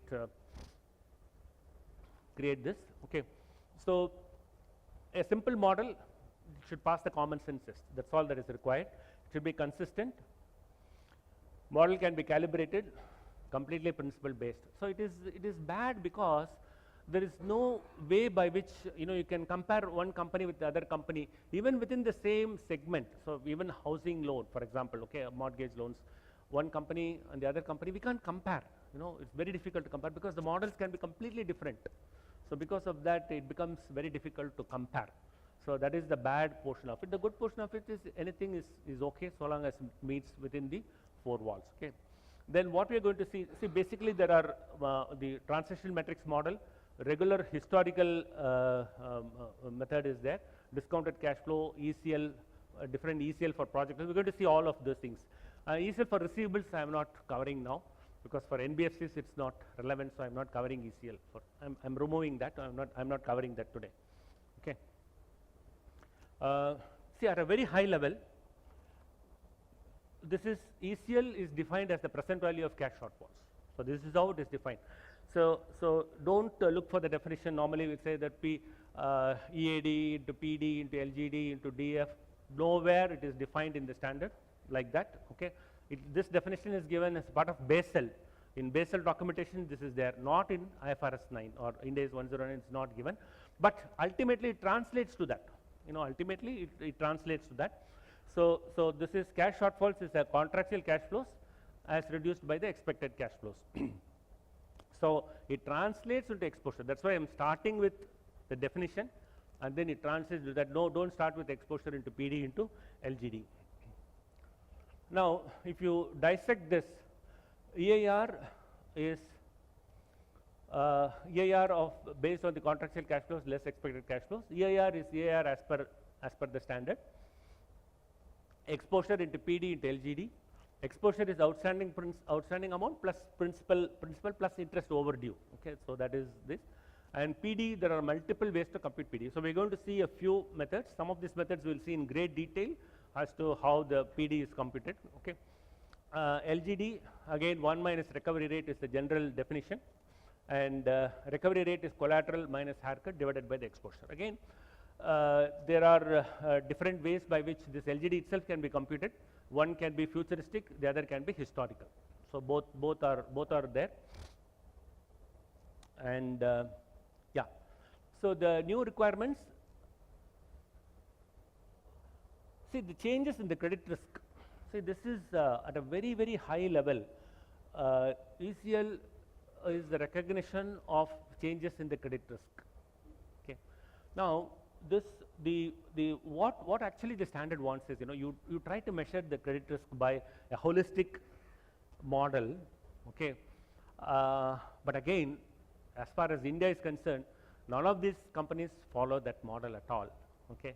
I don't know for what joy, but that is how it is. So they go by more objective method of examining things, like you go by the days past due, LGD, all the stuff, and not a holistic model. Okay, I am in the US GAAP. I'm sure you agree. In the US GAAP, they follow that more, the holistic model of this thing.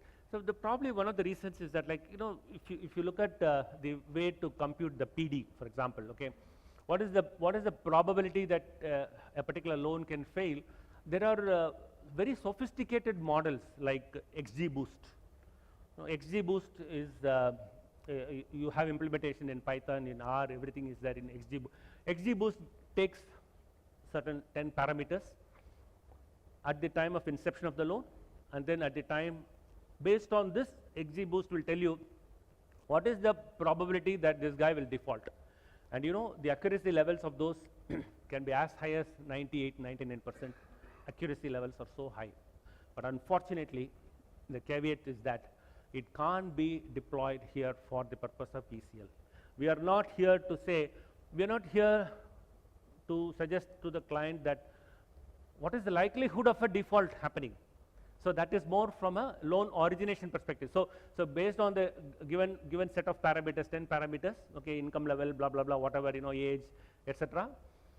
What is the probability that this guy will default? That's not we are here for. Okay, we are here as accountants. We are here to find out what is the ECL which will be acceptable.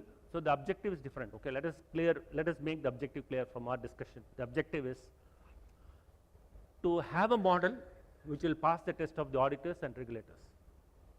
That is our objective. The objective is not to minimize the ECL, maximize the ECL, none of those things are our objective. Objective is to have a model which is within the framework of IFRS 9, Ind AS 109, which will be acceptable to the auditors, which will be acceptable to the regulators. That's it. That's our objective. So, with that objective, will this XG booster? In my view, it won't. I mean, I know for sure HSBC, for example, in the UK, they follow XG boost for this ECL. Okay, I have not seen it in India. Maybe it will come after at a later time or whatever. But right now, it's just not there. Okay, so so we have so the changes in the credit risk of the financial instruments is a very high level explanation, but more precisely, it is dealt with by finding out what is the actual probability of defaults that can happen based on the historical performance of the company, which is staring at us at black and white. You know, this historical performance is something that is staring at us, right? Anybody can go and check. There is no, if you do or I do, you are going to give the same answer so long as you define what is, how it is to be computed, right? There can be no two ways about it. Then incurred loss model, so that's too little, too late, all those things are gone. Incurred loss is too little, too late, so we want to capture this on an ongoing basis. And the reason why this is captured at that is because you don't want to give a shock to your investors, you know, at some point, okay, you know, on 31st of December quarter, you say everything is all right. Then 31st March, you suddenly say, oh, my NPA slipped so much, right? So that's not acceptable. So you need to continuously monitor and give the reason. More timely information is provided, and same model for all types of assets. Now, within the scope, another we can give. I'll obey implicitly. Okay.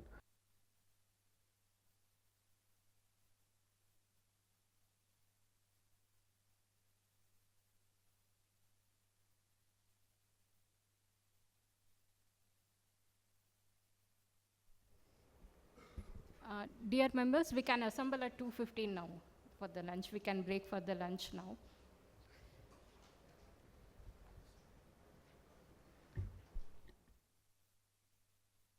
So what is within the scope? What is outside the scope is given here.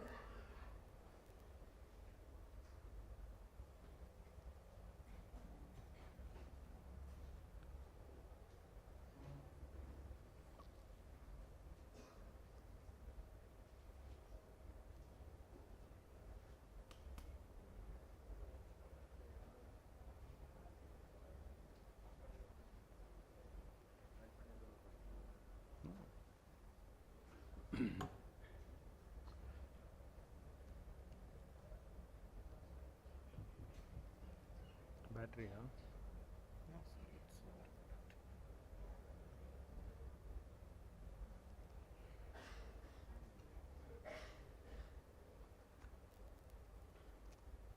Financial assets, debt instruments at amortized cost, loans, trade receivables financing with financing component, lease receivables. So what are the approach? So there are two approaches basically, simplified approach and general approach. Actually, simplified approach is not really simplified, it's actually more complex, but it's called simplified approach. Okay, because there what you do is actually you compute the lifetime PD. So here you have one year PD and a lifetime PD. There whatever you compute is lifetime PD, and predominantly it is deployed for trade receivables. We are not covering now. So the simplified approach is used for trade receivables, and the reason why it is recommended for trade receivables or it's necessary for trade receivables is that usually trade receivables is a short term thing, right? Normally it is 6 months. So 6 months, if the trade receivables itself is valid only for 6 months, what is the point in getting 1 year PD? It doesn't make sense. So there is only one PD, and that PD is what is used. So just PD, and you can define it as lifetime PD also, because it is. So what is the time it takes to default? That's all. You know, that is how it is covered. General approach is the regular approach. So general approach, you have basically two broad things, whether evaluating the ECL on a case by case basis. That is, normally it is deployed for project loans, or it can be for at the group level. So that means you combine all the individual assets and then do it for that, right? Like it could be for housing loan, mortgage loan, credit cards, vehicle loans, all those things. You do it at a consolidated level. You find out what is the PD as a group. So we will see what are the steps involved there. So non-financial assets, loan commitment.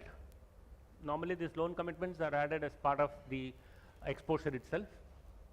Then financial guarantee contracts. It's a general approach. So whatever we follow, it's applicable for financial guarantees as well. Then contract assets also general approach. Okay. So this is the general theory. I think all of you must be too familiar with this. Okay. So just for the sake of completeness, I'm covering here because this is so basic. So stage one is for all the assets. Okay. And 1 year PD is deployed for stage 1. Stage 2, where the credit risk increases significantly. So when does it increase significantly? There are certain criteria, and there is a rebuttable presumption that if it exceeds 30 days, the DPD days past due exceeds 30 days, it is treated as stage 2. So you can always say that you have some information at your disposal to state that the credit risk has deteriorated significantly, then you can treat it as stage 2. And you vice versa also, in the sense that you have adequate information to rebut, even though the DPD is say 45 days or 50 days, still it can be AC work AC work we can still say that it is not there is no significant increase, but then it's not such a simple thing. You have to give reasons as to why you are saying that it is not defaulted. I mean, it need not be considered as there is an increase in significant credit risk. Then finally, you have been calling tiger. Finally, tiger came. That means it got defaulted. You have been telling default so long, so it got defaulted. So then it becomes stage 3. So green, amber, red. So red defaulted. So the rebuttable presumption is that if it exceeds 90 days, which fortunately for us aligns well with the Reserve Bank of India guidelines as well, that NPA are 90 days, so there is no conflict. So it becomes stage 3, which is an NPA, non-performing asset. The main difference here is that here the interest revenue is calculated for both stage 1 and stage 2 based on the gross asset, whereas based on the amortized value of the asset is what interest is calculated for stage 3. Now the amortized cost is nothing but your gross as reduced by the provision, ECL allowance for that. Now this ECL allowance is not a one-way traffic, in the sense that it is not as if once you provide for ECL, there is no point in going back. It's not like that. You can always reverse that. So if the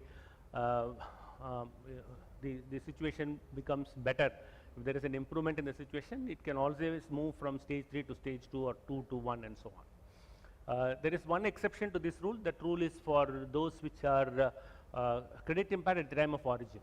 So it is called as POSI assets. So purchased or originated credit impaired assets. So if you buy those assets, then even if it's always in stage 3 because it's already credit impaired at stage 3, even if the credit rating improves for that, those assets can never be treated as stage 2 or stage 1. Okay, it has to continue to remain in stage 3.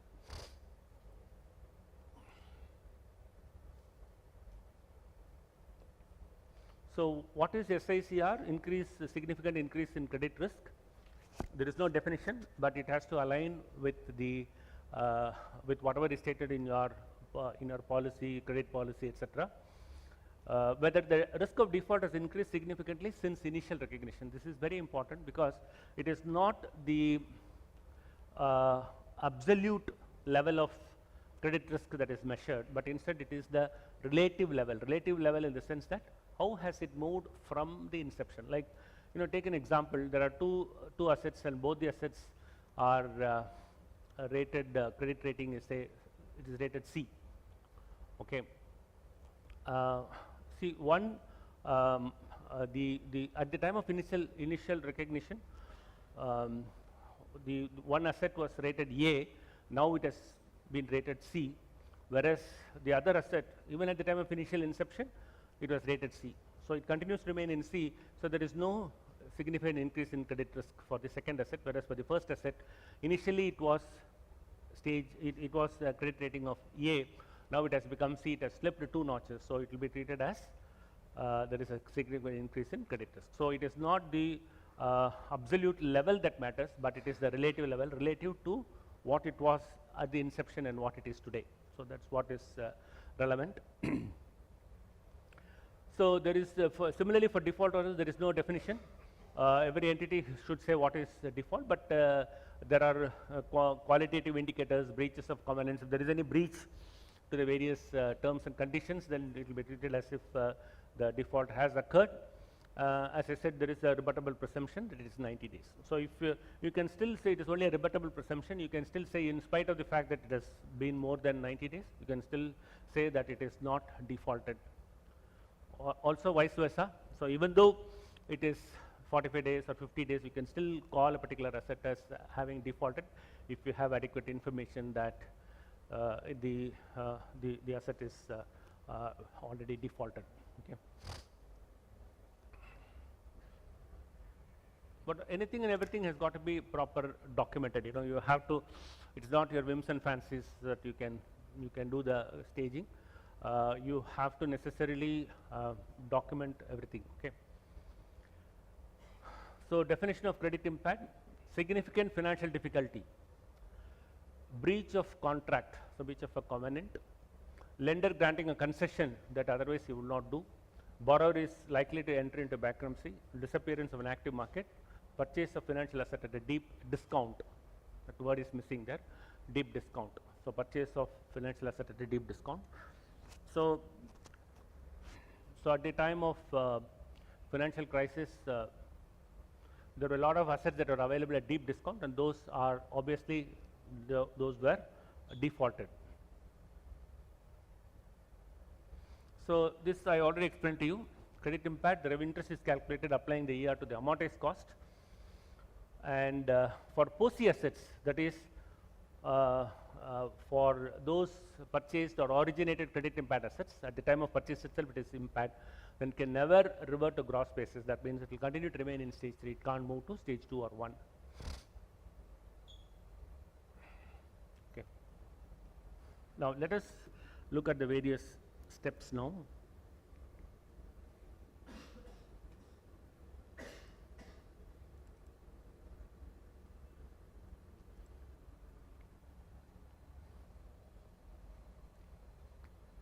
The first step is segmentation. Now the segmentation is a very, very important step. Okay. Now the segmentation, the reason why it is important is that all the assets, if this is applicable, obviously segmentation means it is applicable for those which are assessed at a group level, not individual level. Individual level there is no need for any segmentation. So the segmentation has got to be at the right level, in the sense that, you know, you can't have 30, 40 different segments. Okay, that will defeat the very purpose of having the granularity. So the granularity has to be ideal. Typically 7 to 9 segments give you the right results. You know, we can't have so many segments by which we lose the importance or the significance of segmentation itself. Okay, so segmentation is done based on those assets which carry common risk characteristics. So it could be based on geographical area, it could be based on you know, cohort based on the origin, date of origin. So 2020 loans which are COVID related, COVID time loans originated during COVID time may behave completely different in a different way than the ones that are originated in 2019, for example, when there was no COVID, right? So it can be based on that. So it all depends upon critical evaluation of the performance, historical performance of those assets, and then decide, okay, this should be the right combination. So there is no one right or wrong answer here, but you will nevertheless apply your judgment to find out which is the right mix. Okay, so that is very important. Unless you have a proper segmentation, all your answers may not be right. So that is very important. Um, see, what is the methodology for finding out the the PD? Okay, historical or transition matrix. There are multiple methods that are available. I told you methods like which completely statistical methods like XGBoost or something like that, right? Where it is completely futuristic, based on futuristic in the sense that it is based on the performance of the loan taken as at the time of origination vis-a-vis the loan at the valuation date. So there are some 8 or 10 characteristics that are evaluated, and based on that they will find out. But that is more from a credit risk, managing the credit risk perspective, not from an ECL perspective that I explained to you. So predominantly what is used is the historical method. Historical method is something that is in black and white. So anybody calculates, you will get the same answer. Okay, I will show you example of how it is to be calculated. Then the transition matrix. Now transition matrix is a very, very powerful method. Okay, see, I've been using this transition matrix for almost more than 6 years now. Okay, 5 or 6 years. When I started using this transition matrix, I started off just like that for a very large NBFC based in India, very, very large NBFC. But as and when I get more information, I found out what are all the merits of this transition matrix. Okay, it is supposed to be one of the best methods. Okay, transition matrix is a super good method, because we are going to see how the PDs are computed using this transition matrix. We'll see with an example. I'm going to give you an example how this is computed. The reason is because there is something what is called as a curing effect. So curing effect means a customer starts with, you know, good rate, stage 1, and after sometimes it goes to stage 2, then stage 3. Stage 3 he will remain for some time. Then after 6 months you find in one shot he pays you all the 6 installments and becomes 0 days. Okay, so this is what is called as a curing effect. So the bad customer gets cured. That's why it is called curing. So it gets cured. So transition matrix takes care of that curing effect perfectly well. Statistically, it is one of the best methods. Okay, there are some disadvantage of this also. So there is no unmixed blessing. Okay, so there are pros and cons of every method. So we just need to calibrate the model initially in such a way that we get the right number. When I say right number, I don't mean it should be the low number. I'm not talking in that sense. I'm saying that it has got to be reasonable considering the actual realities. So the choice whether to go in for historical or transition matrix, I think by and large, we have these two. There is another method called roll rate method, but that roll rate method is more useful for trade receivables and not for loans where there is a financing component. Okay, trade receivables there is no financing component. So so predominantly it is one of the two.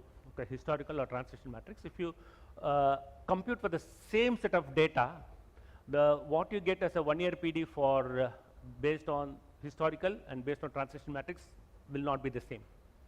Okay, it will be different because the underlying assumptions are different, because it's not historical assumes a homogeneous loan. There are so many statistically relevant details which causes this to be completely different. Okay.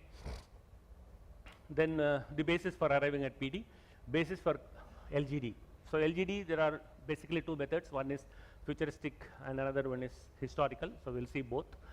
Then computing the EAD. Again, EAD can be thought of the exposure at default as on today, which is basically the present value of the loan. That is the present value. Today, whatever is the loan outstanding, including the interest component that is accrued, is your actually the present value, is your exposure at default. But then the PDs based on the forward-looking macro data, which we'll see later, may be different for every year. And what happens based on that, you have to find out what is the exposure at every time period. It could be quarterly, monthly, yearly, whatever. But then in an EMI kind of a situation, the principal also gets paid periodically, which means your exposure also gets reduced, right? So you have to apply the respective EADs, exposures, and apply the respective PDs for those years in order to arrive at this. So computation of EAD is not that simple. You need to have a iterative method to compute the EAD at every point of time. Then forward-looking macroeconomic factors. There are a lot of things about this macro data, but without macro data, no model can exist. It has to have a forward-looking data, which is imperative as per the standard. Again, very, very important note of caution is that this macro data is super sensitive. Okay, so if you mess up with this macro data, you will get absurd results. Okay, so there are a lot of precautions statistically that you need to take in order to arrive at that. But when, like for example, I will give an example. The 1 year PD is say 5%, let us assume. Okay, and after applying the macroeconomic factors, you have multiple methods. You have Vasicek model, you have just a simple regression model based on +1 sigma, -1 sigma, 1 standard deviation, etc. 5% gives you, converts itself into 10%, and that is not acceptable, right? 5% can become, based on the macroeconomic factors, can become maybe 6% or 5%, sorry, 6% or 4%, that's maybe a 10 or 15% fluctuation. So if it results in doubling of the PDs, then something is wrong. Okay, and how to select the data itself? So there are so many variables, and these variables may or may not be relevant. You need to pick and choose those which are relevant, and ideally what is done is you pick up some 10 or 15 macroeconomic data or variables which are relevant, put it in your ECL policy and say, okay, every quarter or every time whenever we run, it could be monthly or whatever, we will consider these macroeconomic factors, 15 macroeconomic factors, and pick and choose 3 or 4 factors which are relevant. Okay, so just because you have, for example, GDP. So normally what happens when a GDP goes up, your default is expected to come down, right? So, but if you run the coefficient of correlation based on the time series of default versus the macro data, if you find that the GDP goes up, your default also goes up, then it is counterintuitive, right? So we have to reject that. So that cannot be used. So I have seen in several companies, these macro data show exactly the opposite. I don't know how, but that is the reality. That is staring at you at your face, right? We don't understand why it is happening like that. That means it has a very scant respect for the behavior of the GDP. Your default is showing a very scant respect for the GDP. So it has to be rejected. But that's what in reality is. Okay, so there is a slight fine-tuning or modification which we can do is that, okay, GDP is not intuitive, it's counterintuitive. We take a few more of those and then see how the combination of these factors get us the result. That means we run a multivariate regression. In multivariate regression, what is the output? The output what we get is what is called as a slope and an intercept. So it is based on the simple formula y is equal to mx plus c, where c is the constant or the intercept and m is the slope. Okay, m is the slope. So you substitute these variables. So it could be y is equal to m1 x1 plus c, m1 x1 plus m2 x2 plus c, like that. You know, you can have any number of variables and then get the number. So, and so what is the advantage? The advantage is individually these components, these variables may not pass the correlation test, but collectively as a whole it passes. So it means what? Collectively, like for example, GDP, even though it is counterintuitive, along with unemployment or along with the interest rate, for example, okay, it passes. Regression passes. So that means even if it is counterintuitive, we are okay from a statistical point of view to accept those and then use those variables in our model. So if the correlation test fails, run a regression test, use a multivariate regression, find out if it passes, and then ultimately, even after all this, you apply these factors and you find out what is the resultant forecasted PD, and that resultant forecasted PD is off, you have to reject it, right? Nobody can accept it. But so you know, three three grades of lies, no? Lie, super lie, and statistics. So, so statistics. So I mean, we just can't rely on that just because it passes the test. Okay. COVID scenarios, we are away from it. So let us now talk about it. Okay. I mean, instead of calling COVID scenarios, we can say some black swan events. Right? So 2025, there could be some black swan events because of some key person coming in America. We don't know. Then additional macro can be treated separately. Then assign the probability weights at various levels at an individual macro variable level, and we have to apply this at a variable level and also at the scenario level. I'll explain to you what it is. Okay. Now these are just various risk characteristics. I'm going to skip. So there is no specific method. Credit analysis is a multi-factor and a holistic analysis, which we are not doing. Okay. So as I said, you know, we are not getting into the credit analysis part of it. Okay.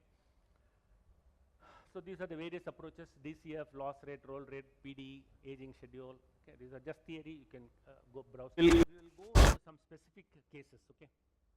Okay.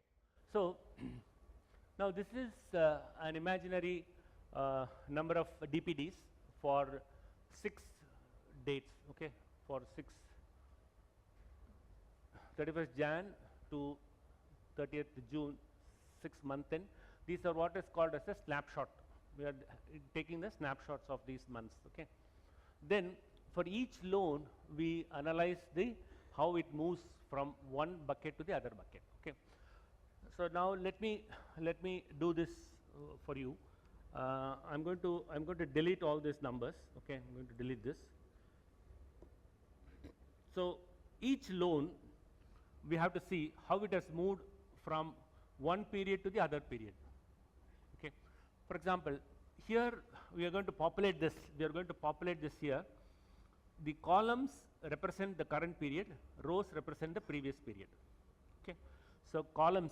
So this is we are going to find out how this has moved from this period to this period, from 0 to 24. So in the previous period, it was 0. In the current period, it is 24. Monthly snapshot, so month. Okay. If it is quarterly, see if these please note, if these buckets are quarterly, then these data points also should be quarterly. Otherwise, you will get stupid results. Okay. So this is very important. Okay. So very, very important. So this has to match. Okay. Now 0 becomes 24. So what is the rows represent previous period? This is row.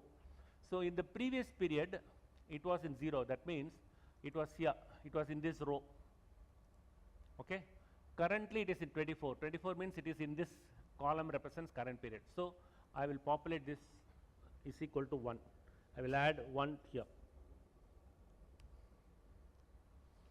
Previously 24, currently 54.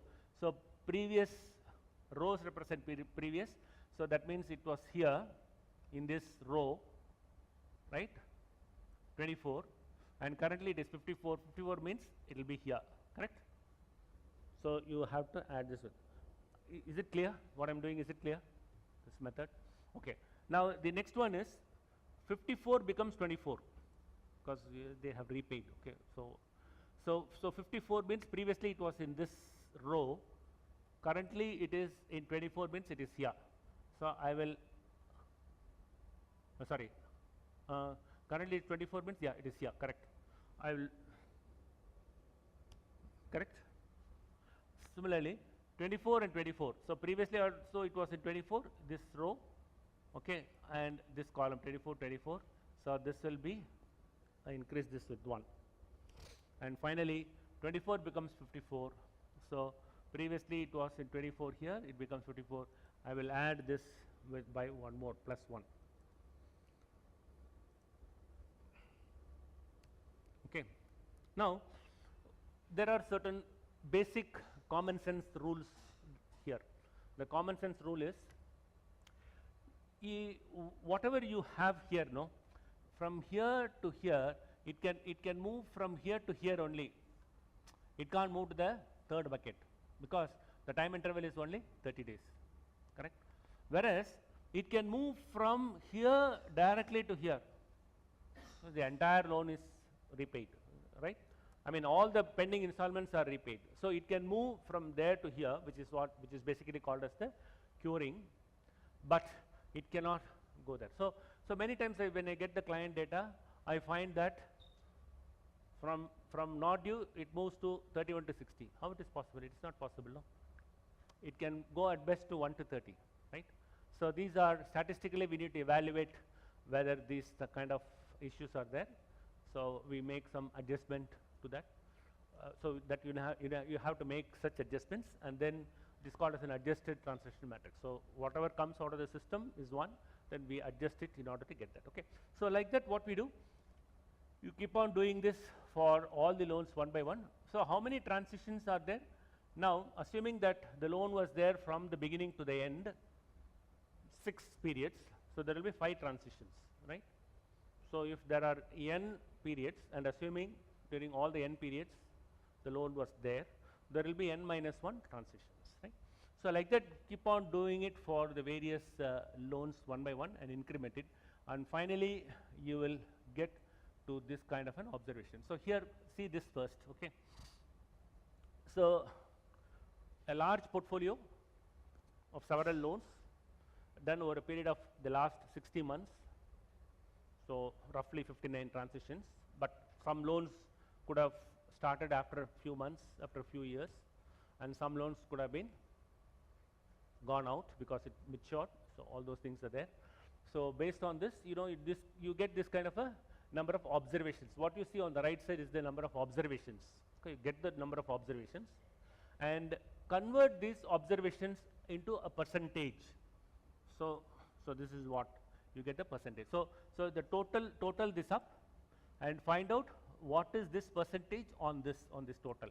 So that's what I have mentioned here. So you can see this is the percentage. So let us try to read this table and understand what this table signifies. This table signifies that a loan which was in not due, there is a 97.4% probability that it will continue to remain in the same bucket at the end of the month. At the end of what? At the end of which period? At the end of the month. There is a 2.6%, okay, chance that it will move to this. Okay. Now here you can see this abnormality here. Okay. So from here, at best it can go here only. It can't go to the third bucket. So there is an abnormality. There is a data problem is there. Okay. At best it can go only to the next bucket. It can't go to the third bucket. Okay. So that way there may be some abnormality. Okay. That apart, forget that. Now you convert this into percentage. Okay. Now what does this represent? This represents the probability of default occurring over the next 1 month only. But what we need for 1 year, right? So what we should do? We have to multiply this by 12 times. And what multiplication? That is matrix multiplication. We need to do a matrix multiplication. So this is the monthly transition, and the formula for that is MULT is the Excel formula for that. It's called matrix multiplication. So you multiply the matrix by itself.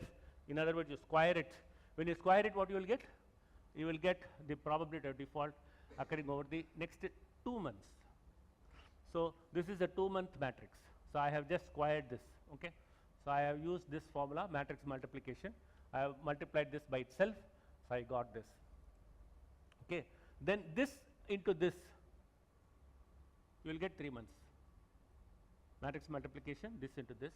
So this one you double it, you will get half yearly, and this one you double it, you will get 1 year. So this is how you get 1 year. So what does this mean? It means that a loan which is currently in not due, there is a 1.24% probability that it will get defaulted after 1 year. So what we got here is 1 year PD.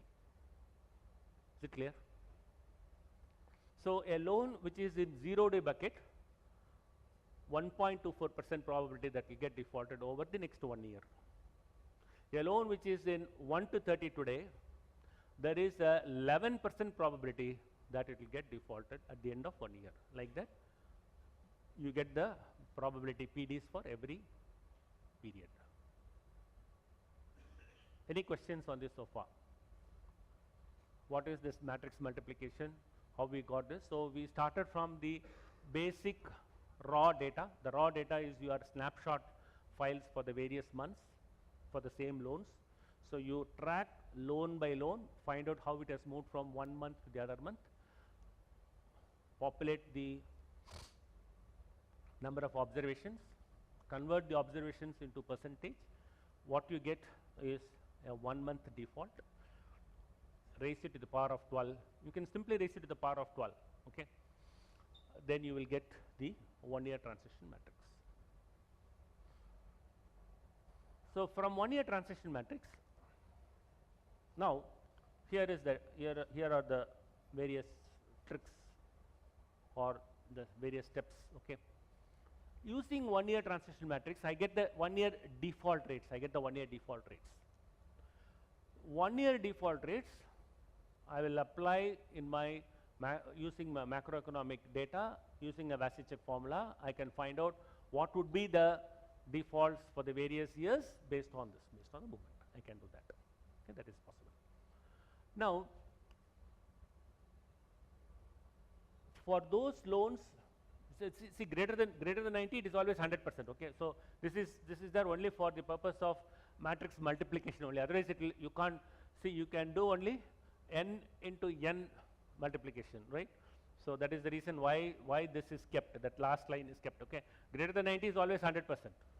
So don't get confused. Greater than 90, there is only 46.87% of default. No, it's 100% only. But unless I put that, I can't do a matrix multiplication. Are all of you with me?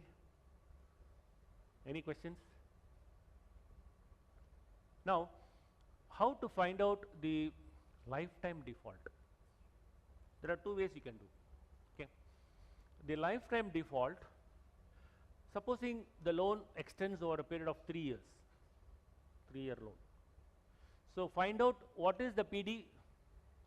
Similar way, raise this 1 year matrix to the power of 3. You will get 3-year matrix. Sorry, 3-year PD. Apply the 3-year PD, there is lifetime default. Or there is another way. This way, you can take this is applicable only for loans which are in these two buckets, correct? Because these are the stage 2 lifetime where we need. So use the formula, convert the 1 year PD to a lifetime PD by assuming that this default percentage is homogeneous across the various years. This is a basic underlying assumption that you do. The default rates are homogeneous across the various years. So then you apply the formula 1 minus the PD raised to the power of number of years. That gives you the lifetime PD. So you can apply that, or you can use the respective transition matrix for the particular year. Okay. Are you with me? Okay. We will any questions on transition matrix so far? Yes, sir.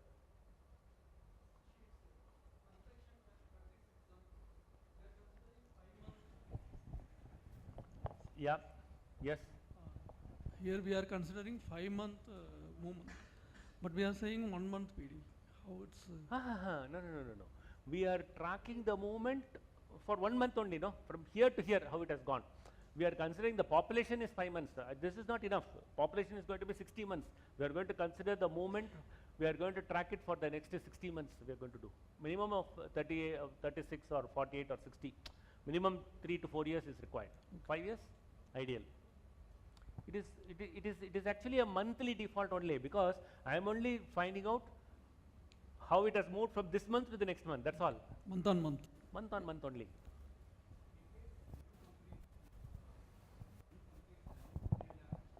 they won't have, so they have to go by various other methods. They will have to go by the peer group, get some peer group numbers and do that. Okay. That is the, you can't do with historical. There is no data. What will you do? Historical, huh? For lifetime matrix, should they take the periodicity of the loan or like periodicity of Periodic. That is the maturity from date the valuation date to the maturity. How many years? of the loans? How many years?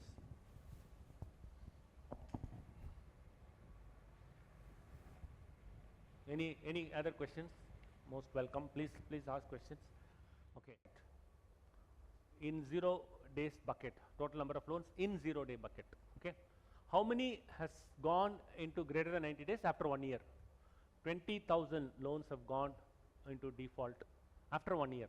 So you compare basically 31/10/2020 with the data of 31/10/2021. Similarly, 30/11/2020 compared with the data with the snapshot file as of 30/11/2021. Like that, every 1 year, rolling period of every 1 year, you compute the default rates. Okay, and this is for those loans which are in 0 days. So 0 days, how much it gets defaulted? So take the long-term average. This is a simple long-term average, no weighted average here, just a simple long-term average. So 2.35 is my 1 year PD.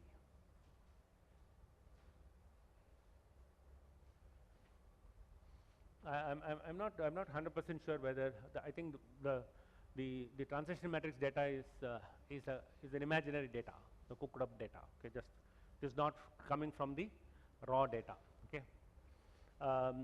Otherwise, you know, if assuming it is coming from the raw data, that is from the same data used for this one. So there you get 1.2% or something. We saw that, no? And here this is 2.35. Like that, there will be variation. Even if it is assuming it is coming from the same source data, raw data, there will be variation. It won't be the same because there we are assuming homogeneity in the performance from one period to the other period. We are basically extrapolating it. We are extrapolating it based on the average, right? So here it's not like that. Here is the actuals. Okay, both these methods have its own merits and demerits. Okay, which one to follow? You can follow either one. Both are correct. And whatever you follow consider. So this time don't take, I'll go by historical. It seems to be low. Next time I'll do TMM because that's no, that's not allowed. So you have to follow that consistently. Okay. So similarly, use this for the 1 to 30 default. Okay. So 1 to 30, what are the total number of loans lying in the 1 to 30 bucket? And find out how many has moved to the default status. So obviously this will be higher. So here you find this is 5.31%, and 31 to 60 on the same basis slightly more, 9.34, and 61 to 90 is probably 14.4. This is based on some raw data, actual raw data. Okay. So now you can summarize this historical PD like this.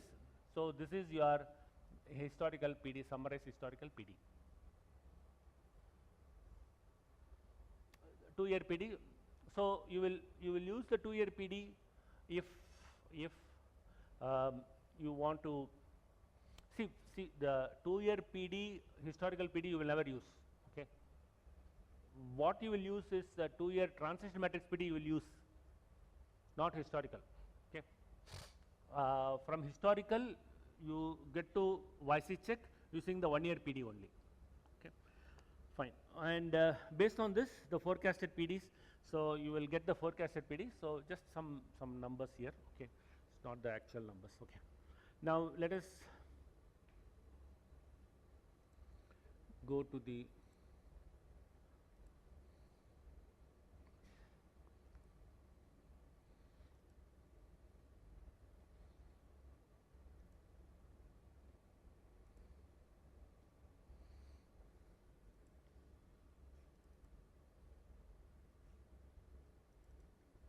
we'll go to the LGD part. Huh? Give me a 2 minutes break.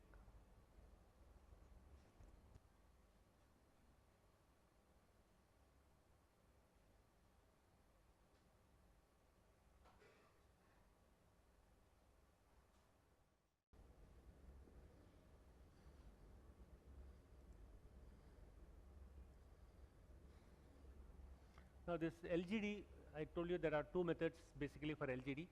One is this is actually the historical method. So historical method, I'm sorry, this is the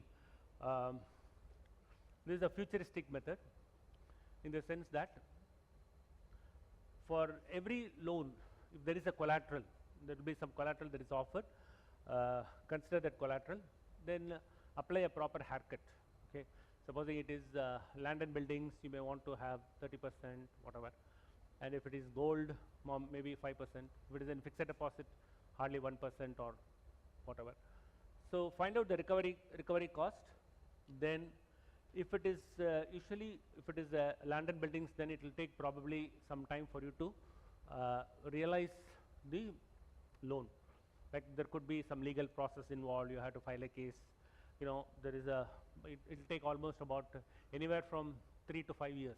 So based on your historical experience, if you already have, consider that particular thing. Supposing it takes on an average 5 years, so the time you start filing the case, it will get 5 years. So we'll assume that it is going to take 5 years. So whatever is the value of the collateral that is offered after the haircut, you have to deep discount it back to the current date, because it's only that value comes only after 5 years. So what is the present value? So take that and divide it by the exposure.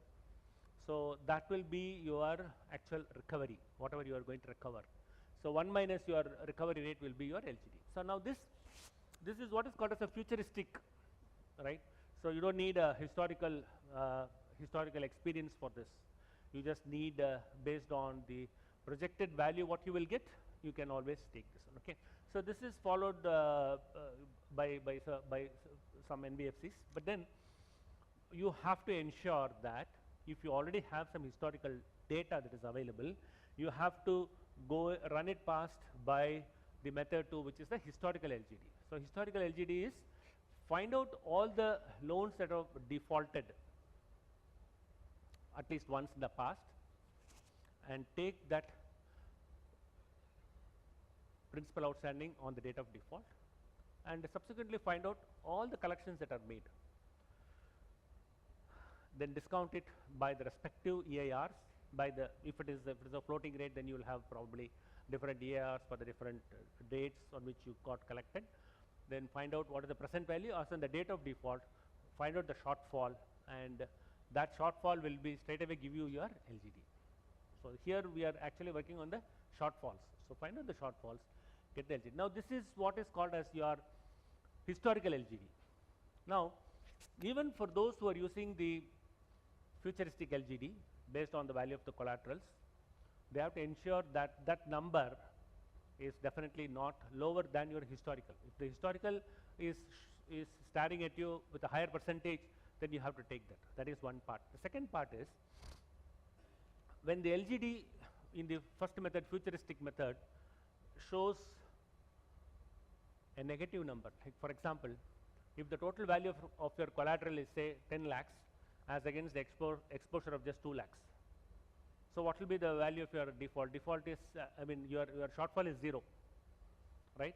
So your recovery rate is much higher. So your LGD is 1 minus recovery rate is basically it will be negative, or you will reduce it to 0. But then the regulators are not accepting that, and you have to ensure that you put in some number, at least 5% or 10%, which should be documented in your ECL policy. In your ECL policy, you say that minimum we will compute an LGD of not less than 10% for every loan, irrespective of the actual the forecasted or the projected LGD, futuristic LGD. Okay.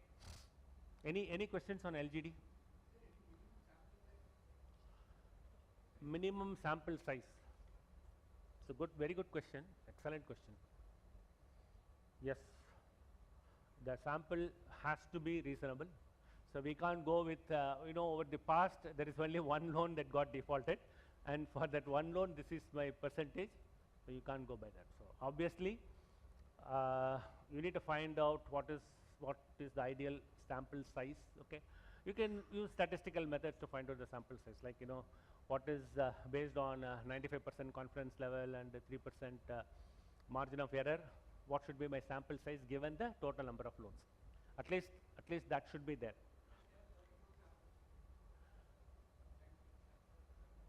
It depends upon what is the population. So if the population is 1000, okay, then it's a simple mathematical formula. There is a very simple formula. You give the confidence level 95% and you give the margin of error 3%. It gives you what should be your sample size. At least it should be there. Otherwise, it will be very skewed. Either way, it can be very large or it can be very low. So which can't be reliable.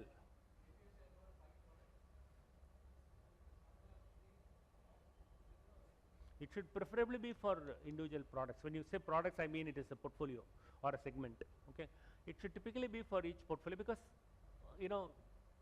the performance can be different for each portfolio. That is one. But if you don't have data for one portfolio, you can replicate for the other portfolios as well. There's no harm. I have seen companies doing that. Okay, because they don't have adequate data, they do it for one portfolio and use that for the other portfolios as well. All it boils down to it has to pass the common sense test. So as a common sense, would you accept it or not? There's no written law anywhere, so we have to apply our common sense.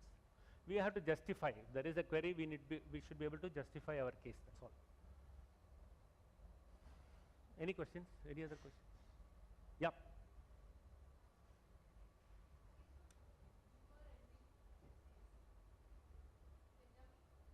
No, she's coming.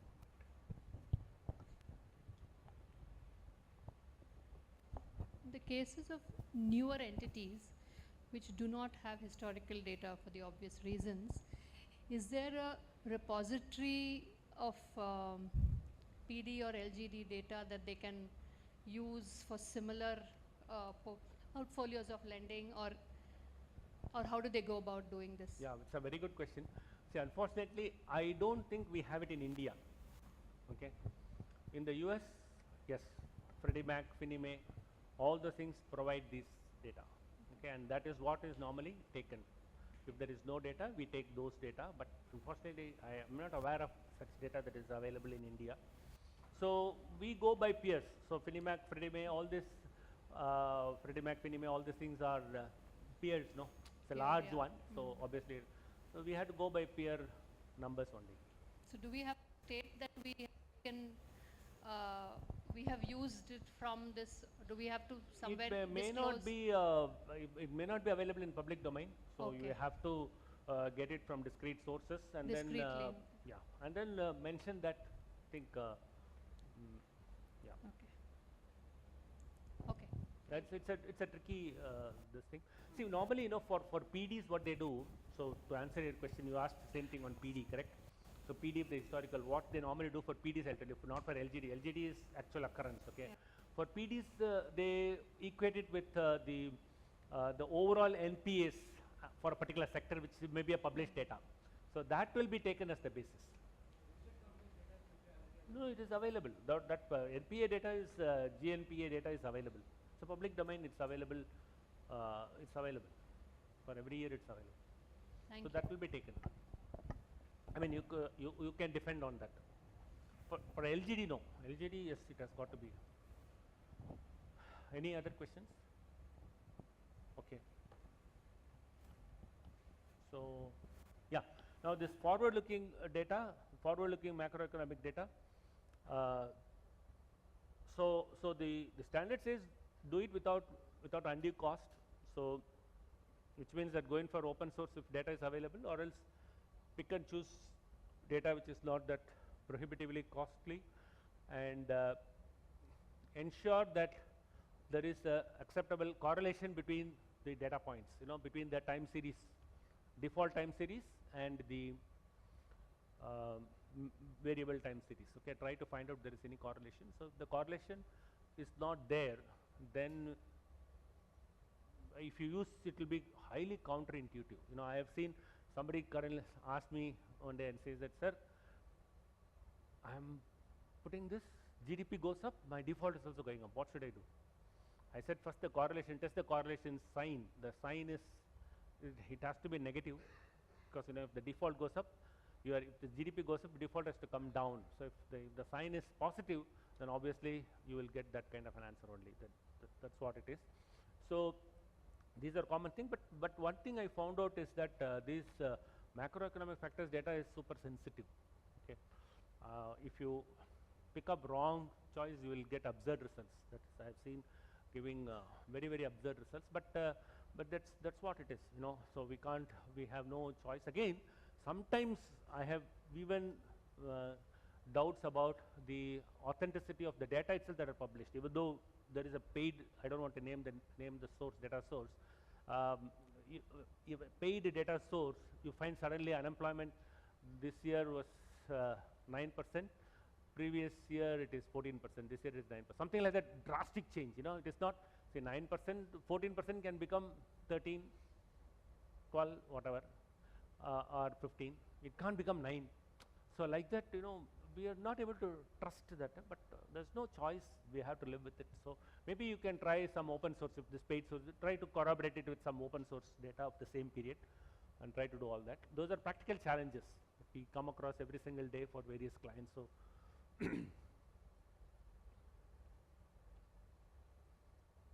inflation, unemployment, interest rates. Interest rates is supposed to have the best possible correlation, okay? Because any change in interest rates will have a serious effect on the performance, historical performance. If they, okay. Then this loan commitments, it's now a rule that we just add the loan commitments as part of the exposure itself. Now there are various interpretations, like how much of loan commitments has actually transformed into an exposure. You can have a historical experience. Apply that. So you have an experience, okay, there is a loan commitment of 100 crores. I normally end up sanctioning only 60, or I mean disbursing only 60%, 60 crores. So that is you have a reliable historical data, you can use that. Otherwise, safe to take 100 crores itself, because there is no, very difficult to defend otherwise, okay. So this 20%, 50%, all those things are available in RBI guidelines, Basel framework, all those things are there, but it has, it is not gained any credence. You know, we're not able to justify to the regulators about this. So we have to take full. I'm just giving it for example. Okay, maybe this will work out for credit cards, because this credit conversion factor is applicable for credit cards. Maybe it will work for that, but not for other regular loans.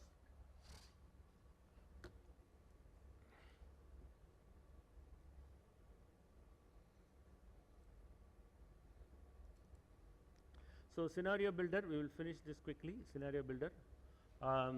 So these are the other. So it's the same slide. So how to build scenarios? So you can use VASI-check. Okay, VASI-check. You build the 2 additional scenarios, which will be 1 sigma, 1 standard deviation, plus 1 standard deviation, minus 1 standard deviation, and then you convert the macro data into Z score, which is standardizing those things, and those are statistical things that you can do. And if you don't want to use don't want to use VASI-check, you can use simple regression also, where I said, you know, you find out the intercept and the slope and find out what is the projected numbers. Okay, so this is the multivariate regression using R squared. You have to ensure that your R squared is greater than at least 60%. And the p-value should be less than 0.05. These are statistical numbers which you have to ensure that it passes. And then run this like this. You know, you have a data point and the GDP, inflation, risk-free rate, take all that, and then run this. So you will get a regression statistic, something like this.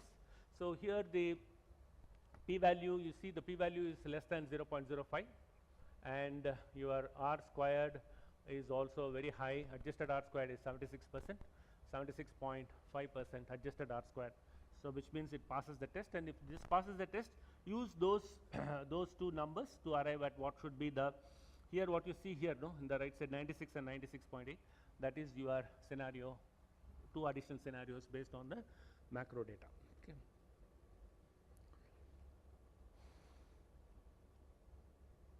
And here what is required is the probability weighted macroeconomic, probability weighted ECL, and not the one which is having the highest probability. whereas in the US GAAP, as per US GAAP, whichever has the highest probability, there are 5 outcomes are there, okay, 5 outcomes are there, and these 5 outcomes, the maximum outcome is scenario 3, which is 40%, so that is 2000, so don't go by that. Here you go by the probability weighted. So this is what is as per IFRS and US GAAP, that's the difference. So regular model scenarios, so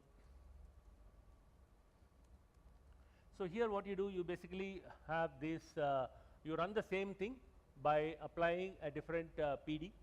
So based on incrementing the PD with the numbers, one up and one down normally, but not necessarily. Both can be up, both can be down also, depending upon the economic scenarios, and apply the probability weights. Normally the probability weights, it can be 68.2 as the base scenario, and 10.6 for the best scenario, and 20.2 for the worst scenario. That is that's acceptable numbers. 40, 30, 30 also is fine. So apply those, and you can do that. COVID scenarios, I'm skipping that, because see these are, see here in this case the only difference is here you agitate not merely the PDs, but you also agitate the LGD, because your recoveries will be stressed. So all your land and building, whatever you say, that it won't fetch the same rate, no? So you agitate the LGD also. So PD and or LGD you agitate. Like during COVID times, I remember for one of our very large company, we had as much as normally 3 model scenarios. We constructed additional 4 scenarios for COVID time, additional 4 scenarios, and took the weighted average of all the 7. So that is now gone. Then these are outcomes, okay. So there could be a different outcome, then management overlays are there. Okay. Now we will go to the next important topic, which is for the project loans. I will cover the project loans, and then we have this ECL finished. Now here the project loans are done on an individual case by case basis, because the PDs, so how are these PDs computed? This is transaction matrix. So these are not the transaction matrix which we create, okay. So we created the transaction matrix based on the historical data for group products, right. So here it is not that, we don't mean that. Here it is a transaction matrix that is supplied by the rating agency. The rating agency, this is the 1-year transaction matrix given by the rating agency. Like for example, this is CRISIL. This is an open source, it's available in public domain, okay. So what does this mean? So I'm going through the line AA, CRISIL AA. CRISIL AA, CRISIL AA intersection 95.22. What does it mean? It means that out of the total number of loans that are evaluated or rated by this rating agency, out of the total number,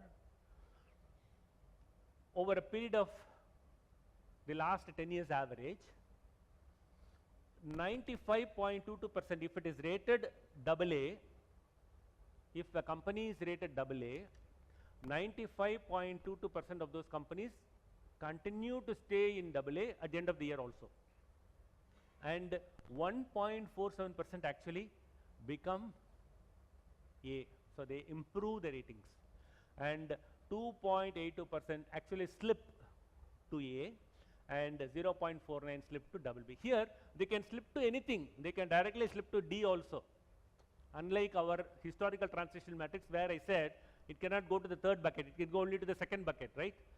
That's what we said. Here it's not like that. Here it can go anywhere, right. Similarly, it can also become, even though more unlikely, but that is possible. Like for example, one which is rated C, no, C, 58.84% continues to remain in stage in rating C at the end of the year. 19.94% gets defaulted at the end of the year, and 19.94 becomes beta. I don't know how both the numbers are exactly the same. I hope there is no mistake there. Okay, it's copied from the transition matrix, so there should not be any mistake. It's a public document, okay, open source public document, public domain. 1.28% becomes double B. Okay, so if we were to compute 1 year default, all that we need to do is to take the last column. D is default rating. D is default. So if there is a loan for which I need to compute the ECL, and if it is currently rated triple B, I just need to apply 0.9%. That's all. That is my PD. Over.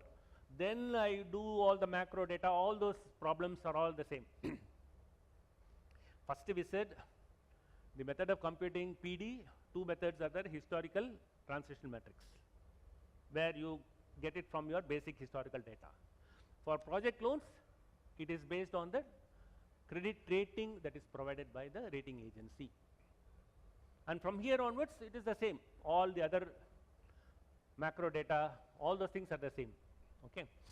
Now, let us look at what happens if the loan becomes increase in credit risk. There is an increase in credit risk. So, increase in credit risk, how will you find out? So, a particular loan which is rated A at the time of inception now becomes BB, 2 notches down. Originally it was A, now it is double B. So, 2 notches down. If it is 2 notches down, it is treated as increase in credit risk. So, and assuming that the number of years to maturity is 3 more years to go, you have to do here the matrix multiplication. Say matrix multiplication will come here. So, take this entire matrix. Here it is 1, 2, 3, 4, 5, 6, 7, 8, 8 by 8, 8 by 8 matrix. There it was 5 by 5, right? Here it is 8 by 8. 8 by 8 matrix raised to the power of 3, and you will get the numbers. Okay. Now, I have done that for 3-year matrix. This is the 2-year matrix. This is 3-year matrix. So, 3-year matrix for one which is rated B, let us assume, is 21.91.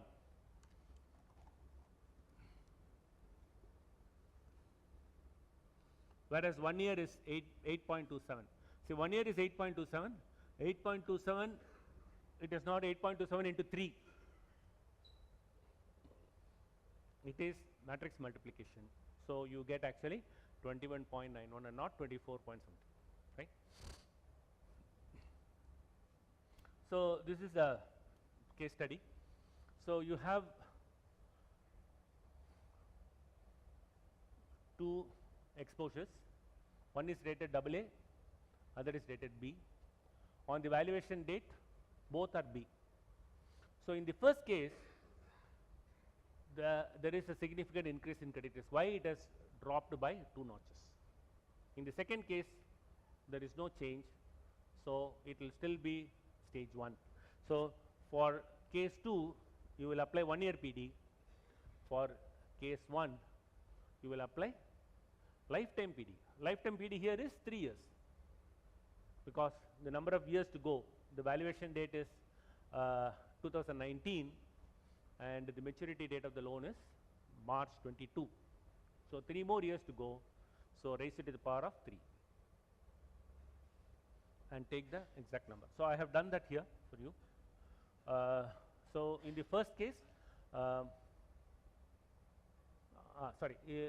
for case 1, it is lifetime PD of 21.91 is taken, okay, and you have provided LGD already, just for the sake of computing, and for the second scenario, it is only 8.27 because you need to take only the 1 year PD. Any questions so far?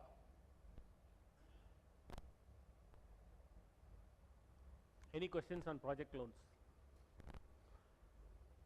With this, we are completing ECL.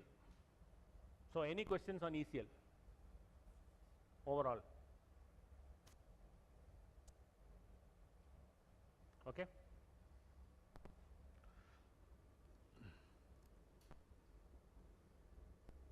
So, we can go to the next topic, hedge accounting. Shall we do hedge accounting? We will finish hedge accounting.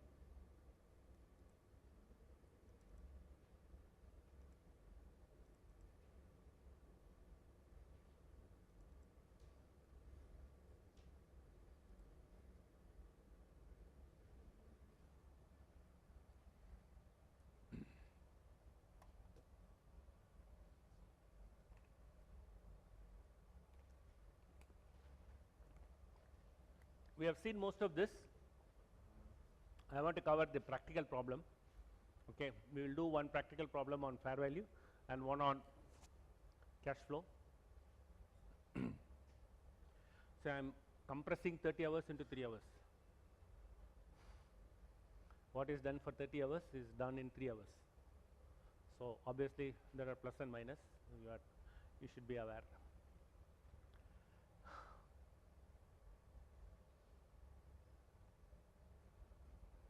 So the main problem or the point here to understand is that hedge accounting, first thing is it is completely optional, it's not mandatory.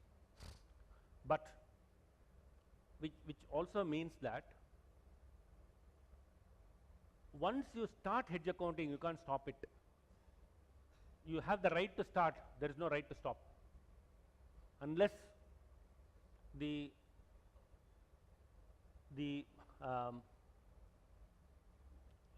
criteria are not fulfilled. Like for example, I told you it is no longer an accounting jugglery. Hedge accounting is not an accounting jugglery now, but it is closely tied with or dovetailed into the risk management objective of the enterprise. So if the circumstances change as a result of which it no longer fulfills your risk management objective, then it has to be discontinued. There is no question about it. Previously, it used to be you have the right to start anytime. You can voluntarily discontinue hedge accounting. Here, voluntary discontinuation of hedge accounting is not possible. To that extent, it is very rigid. Very rigid. But on all other aspects, the new method, which is based on IND AS 109, is extremely user friendly. User friendly in the sense that it basically supports or encourages the hedging relationship to subsist or to pass. Previously, there used to be a hard line, which means, I already told for hedging you need two instruments. Underlying instrument is there, a derivative instrument is there, typically, need not necessarily be. Another underlying instrument can also be a hedging instrument. That is an exception to the rule. We will forget that now. So let us assume that there are two instruments, hedged item and a hedging instrument. The fair value changes of one should compensate the fair value changes of the other. In other words, if one goes down, the other has to go up. If the fair value of the hedged item goes up, the fair value of the hedging instrument should go down. That's what is called hedging, right? One has to compensate for the other. But previously they said that this has to be within a range of 80% to 125%. That means if the hedged item goes up by 100 rupees, your hedging instrument can be either 80 or it can be 125.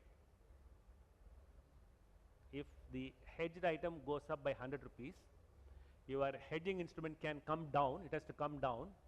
How much it can come down? It can come down within this range, it can come down to 80 rupees or it can come down by maximum of 125. So that is the range with which it can. So what is the sanctity behind this range? There is no sanctity, no? What is this 80%? What if it is, my hedged item goes up by 100 rupees, my hedging instrument goes down by 79, so what? It doesn't matter, right? Am I right or wrong? So there is this 80 is some arbitrary number. Who fixed this number? What is the sanctity behind this 80? Doesn't matter, right? So if 79 is okay, why not 78? Correct, no? I am okay. What in mathematics there is a principle. No? If something works for n and for n plus 1, it should work for any number, correct? That is the basic mathematical. So if I am okay with 79, I should be okay with 78 as well, which means 77 also, correct? So I keep on going that I am okay with no change also. That means the hedging relationship cannot fail because of not conforming to this range. That is a major change that was introduced. Previously, it is 79%, hedge accounting discontinued. You pass all entries for the discontinuation. You again establish another relationship. A very big havoc. This is past. IAS 39, which became history. I mean, IAS 39 is still there. For information, IAS 39 is still there. Okay, don't get confused. IAS 39 for hedge accounting is still there. Even though IFRS 9. So if you want to follow IAS 39, you can follow IAS 39 for hedge accounting. But nobody will do that. But it is still there. It is not dispensed with. It is still there. So that to that extent, IAS 39 was completely rigid. Fortunately for us, I say that we don't have to unlearn IAS 39 in order to learn 109, IFRS 9. So, but I am following this from 2007-8.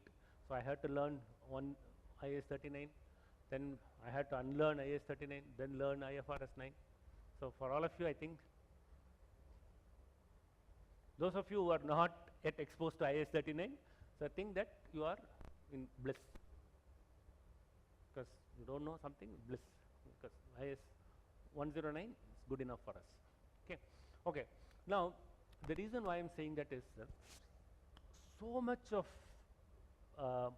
relaxation has been given by IND AS 109 on this. Okay. So the objective is to ensure that the hedging relationship passes and not fails. Okay. Previously there used to be you have to make a test. Okay, effectiveness test. The effectiveness test has to be done prospectively, and it has to be run retrospectively also. Now that retrospective is dispensed with. We have to do prospectively. Every valuation date you should do prospectively, but there is no need to do retrospective. So prospectively it will pass, and retrospectively it will fail. It has to be discontinued. All sorts of confusion. Okay. So now it's all history now. So forget about all that.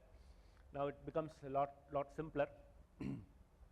Okay. Now let me summarize fair value. We have very little time. So hedge accounting I take for one full day. Okay. So I have only 15 minutes. So I'll try to cover it in 15 minutes. Okay. What is the sum and substance of fair value hedge accounting? You value on a fair value basis both the hedged item and the hedging instrument. Take the changes, fair value changes of both to the profit and loss account. That's it. Okay. But in order to do that, you have to first ensure that the basic criteria for hedge accounting is met, in the sense that there are certain conditions as to how the hedging instrument should be, how the hedged item should be, what items qualify for hedged item, what item qualifies for hedging instrument, etc. And how the relationship. Now the effectiveness test is basically 3 items. You have to have only 3 tests are there. The first test is there an economic relationship between the hedged item and the hedging instrument? In other words, to put it differently, when one item goes up, the other item normally is expected to come down. That's all it says. No 80, 125. If one goes up, the other should come down. Generally. What if it doesn't? Then also it's okay. They say then also it's okay. Okay, there are cases where both the hedged item and the hedging instrument will move in the same direction, then also it will qualify. These are exceptions. Okay, don't take it for granted, but these are exceptions. But there are situations where it can happen. But generally, the economic relationship means when one goes up, the other has to come down. That is economic relationship. First test whether it passes the test. So what do? You say, okay, these are the various scenarios, and based on the scenarios, if it goes up, the other comes down, so it passes the test. So that is the first test. Second test is there is no credit risk associated with the hedging instrument that vitiates the relationship. In other words, if normally these hedging instruments are heavily dependent on the counterparty. There is a counterparty. So the counterparty has to satisfy. If there is a problem with the counterparty, even though you have a hedging instrument, you may not get the money, because the counterparty is not the stock exchange here. Please understand, if it is the stock exchange, you will 100% get the money. But the counterparty can be any Tom, Dick and Harry. So if the counterparty hedging risk, credit risk of the counterparty is so high that it vitiates the relationship, then it fails. So long as, so who is the counterparty? You see, who is the counterparty? Who has given this interest rate swap? Federal Bank. Okay, no problem. It's a bank, listed bank. So there is no counterparty credit risk which will vitiate the relationship. That's all. So who has given the interest rate swap? One person called A, who lives in Timbuktu. We don't know what is this. So that will fail, right? Then the third one is, there is one thing called as a hedging ratio. That ratio should be the same as what is normally followed in your risk management. Normally for financial instruments, the ratio of the hedged and hedging is 1:1. So if you have an exposure for 100 crores, your interest rate swap should be for 100 crores. Because why? The ratio is 1:1. But for a non-financial instrument, like for example, you are hedging the purchase of a coffee, for example. Okay, you regularly you are buying coffee seeds. Okay, and you have hedged that position by getting into you are buying type A type of coffee, say Robusta coffee. That's what you are buying, and you have, say, another plantation B is what is listed, is what is available in the market, in the exchange.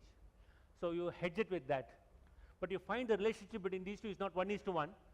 The Robusta coffee moves by 0.9 for every movement of plantation A by 1. So the relationship is 0.1. It is not 1:1. Okay, these are some very advanced concepts, but just take that, there has to be a proper, the same percentage or the same ratio should be deployed in your hedging. These are the three conditions, very simple conditions. Okay, these are not, while explaining it looks a little complex, but these are very simple basic conditions. Okay, so with this condition, then you say that the hedging relationship passes.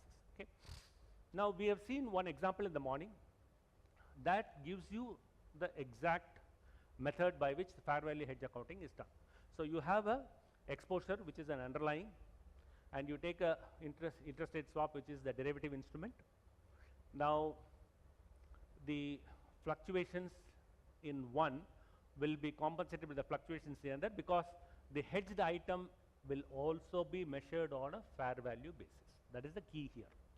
But if the hedging relationship fails, when it fails, it will fail when the risk management objective is not met. That is one. In other words, your economic relationship doesn't exist. That is one. Or there is no hedging instrument at all. So where is the question of relationship? So you have liquidated the hedging instrument. So there is no relationship at all. Then in that case, what happens for discontinuation is, you find out what is the value, fair value of that underlying instrument at that point of time, and you start amortizing that. It goes back to the amortized cost principle. It was in fair value basis, it goes back to amortized cost, which means over a remaining period of time, what hits your P&L will be a uniform number based on the amount outstanding amount. It will be uniform based on the outstanding amount. So in other words, this has exactly the effect of changing the interest rate, effective interest of that instrument. I told you, after the discontinuation of the hedging relationship for an interest rate risk in a fair value hedge, the effective interest rate will undergo a change. Now in the example which I gave you, originally it was 8%, right? I hope you all remember that number. It was 8%. Now based on this 12.99 was the number. So the interest rate, effective interest rate will actually become 5% from that time, because that 12.99 will be set off. So the effective interest rate will undergo the change. Okay, that is one. Now we will see one example relating to the cash flow. Now, in cash flow hedge accounting, the way it operates is there is no fair value. It is only the cash flows that matter. So it is the timing of the cash flows that is important. So you have a floating rate bond. Okay, the floating in order you have a floating rate note. You have an exposure, floating rate exposure, and you have also taken an interest rate swap, which basically converts the floating rate to a fixed rate. In the other case, we saw that converted a fixed rate to a floating rate, right? Here, the floating rate gets converted into a fixed rate. Now, for this one, you don't have to compute the fair value, because the fair value of the underlying instrument will always be the same, because it is a floating rate. In fixed rate, the fair value will undergo change, because if the interest rate moves up or down, the fair value will keep changing. In a floating rate, it's not like that, because the floating rate interest takes care of the, understand, fair value will always be the same. There is no problem with the fair value. So what is the problem? The problem is with the cash flows. So what happens to the cash flows? Now, let us take an example. The cash flow, in a cash flow hedge, what you do, whatever is the changes to the hedging instrument, whatever happens to the hedging instrument, to the extent it is effective, let us assume it is fully effective, but the reason is because the hedged item and the hedging instrument may not have different dates, or if the interest payment is the same, both has the same interest payment, that means there won't be any ineffectiveness. Let us assume there is no ineffectiveness. The entire thing is effective. That will be merely pushed to the other comprehensive income, and from the other comprehensive income, OCI, it will be plowed back to the P&L when the hedged item hits the P&L. Okay. Now, this is very complex to explain, but very simple if you see an example. Okay. Now, let us assume that you have a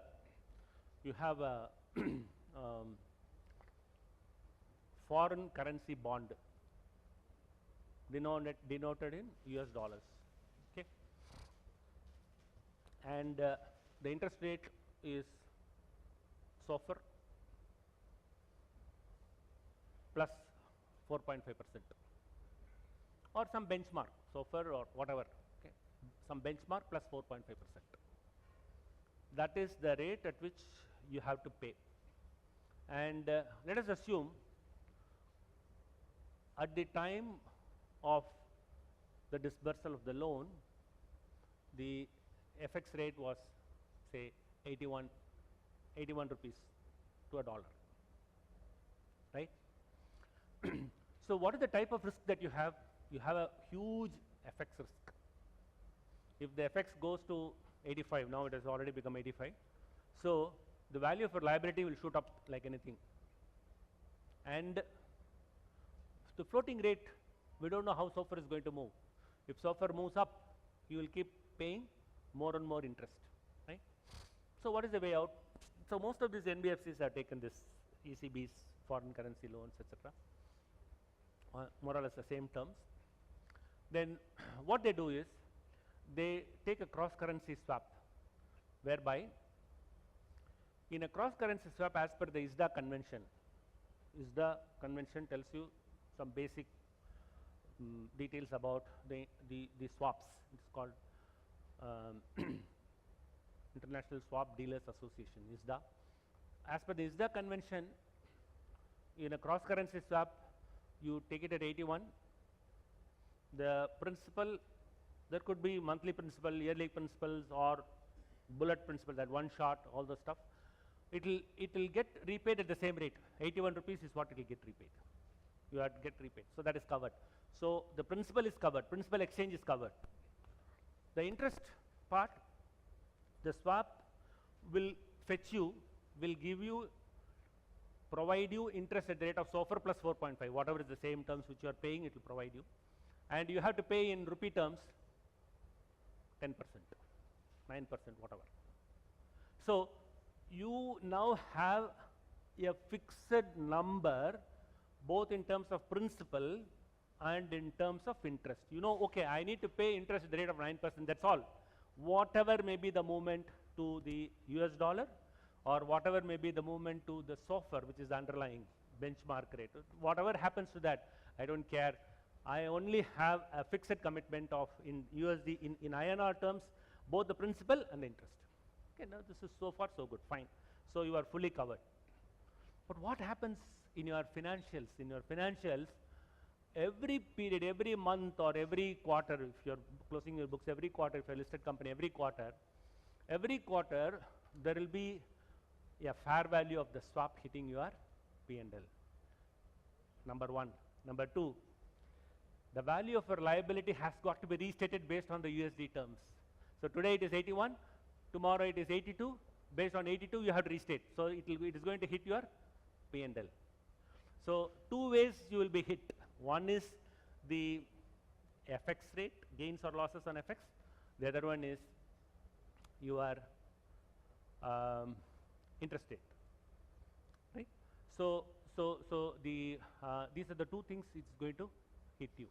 Okay. Now, if you have a proper hedging, so you already have a hedge, you already have a cross currency swap. So what you need to do, what is the value of the cross currency swap on day one? The value of the cross currency swap on day one is 0. At inception, value of any derivative is 0. And what is the value of the cross currency swap at the time of maturity? 0. So you start with 0, end with 0.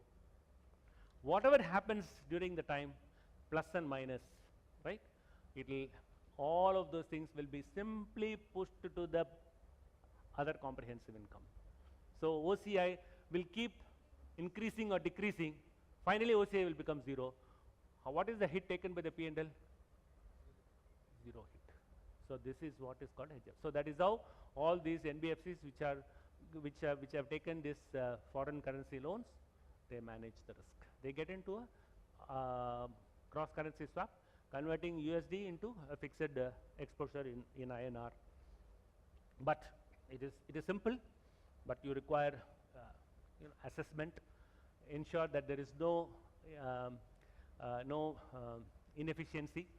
Okay, so it is 100% effective. All those stuff you need to consider, and based on that, you have to actually value the instrument, value the cross currency swap. Even though the banker may give you the MTM, but you still have to value the swap and then give a report which the auditors will rely on. So is it clear? I have given the concept at a very high level because we can't cover more than that. It's 3:45. My time is up.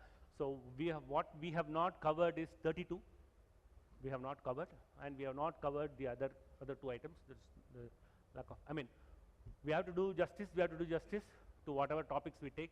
I can't simply read the list of topics and then go. Any questions on any topics we have covered so far, including hedge accounting?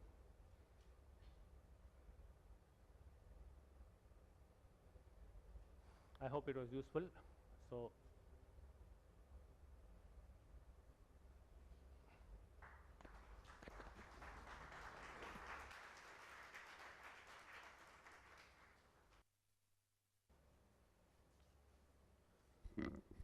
thank you, sir, for deliberating on few important IND AS. May I request Vice Chairman Manjunath Mellur to hand over a token of appreciation from Bangalore branch.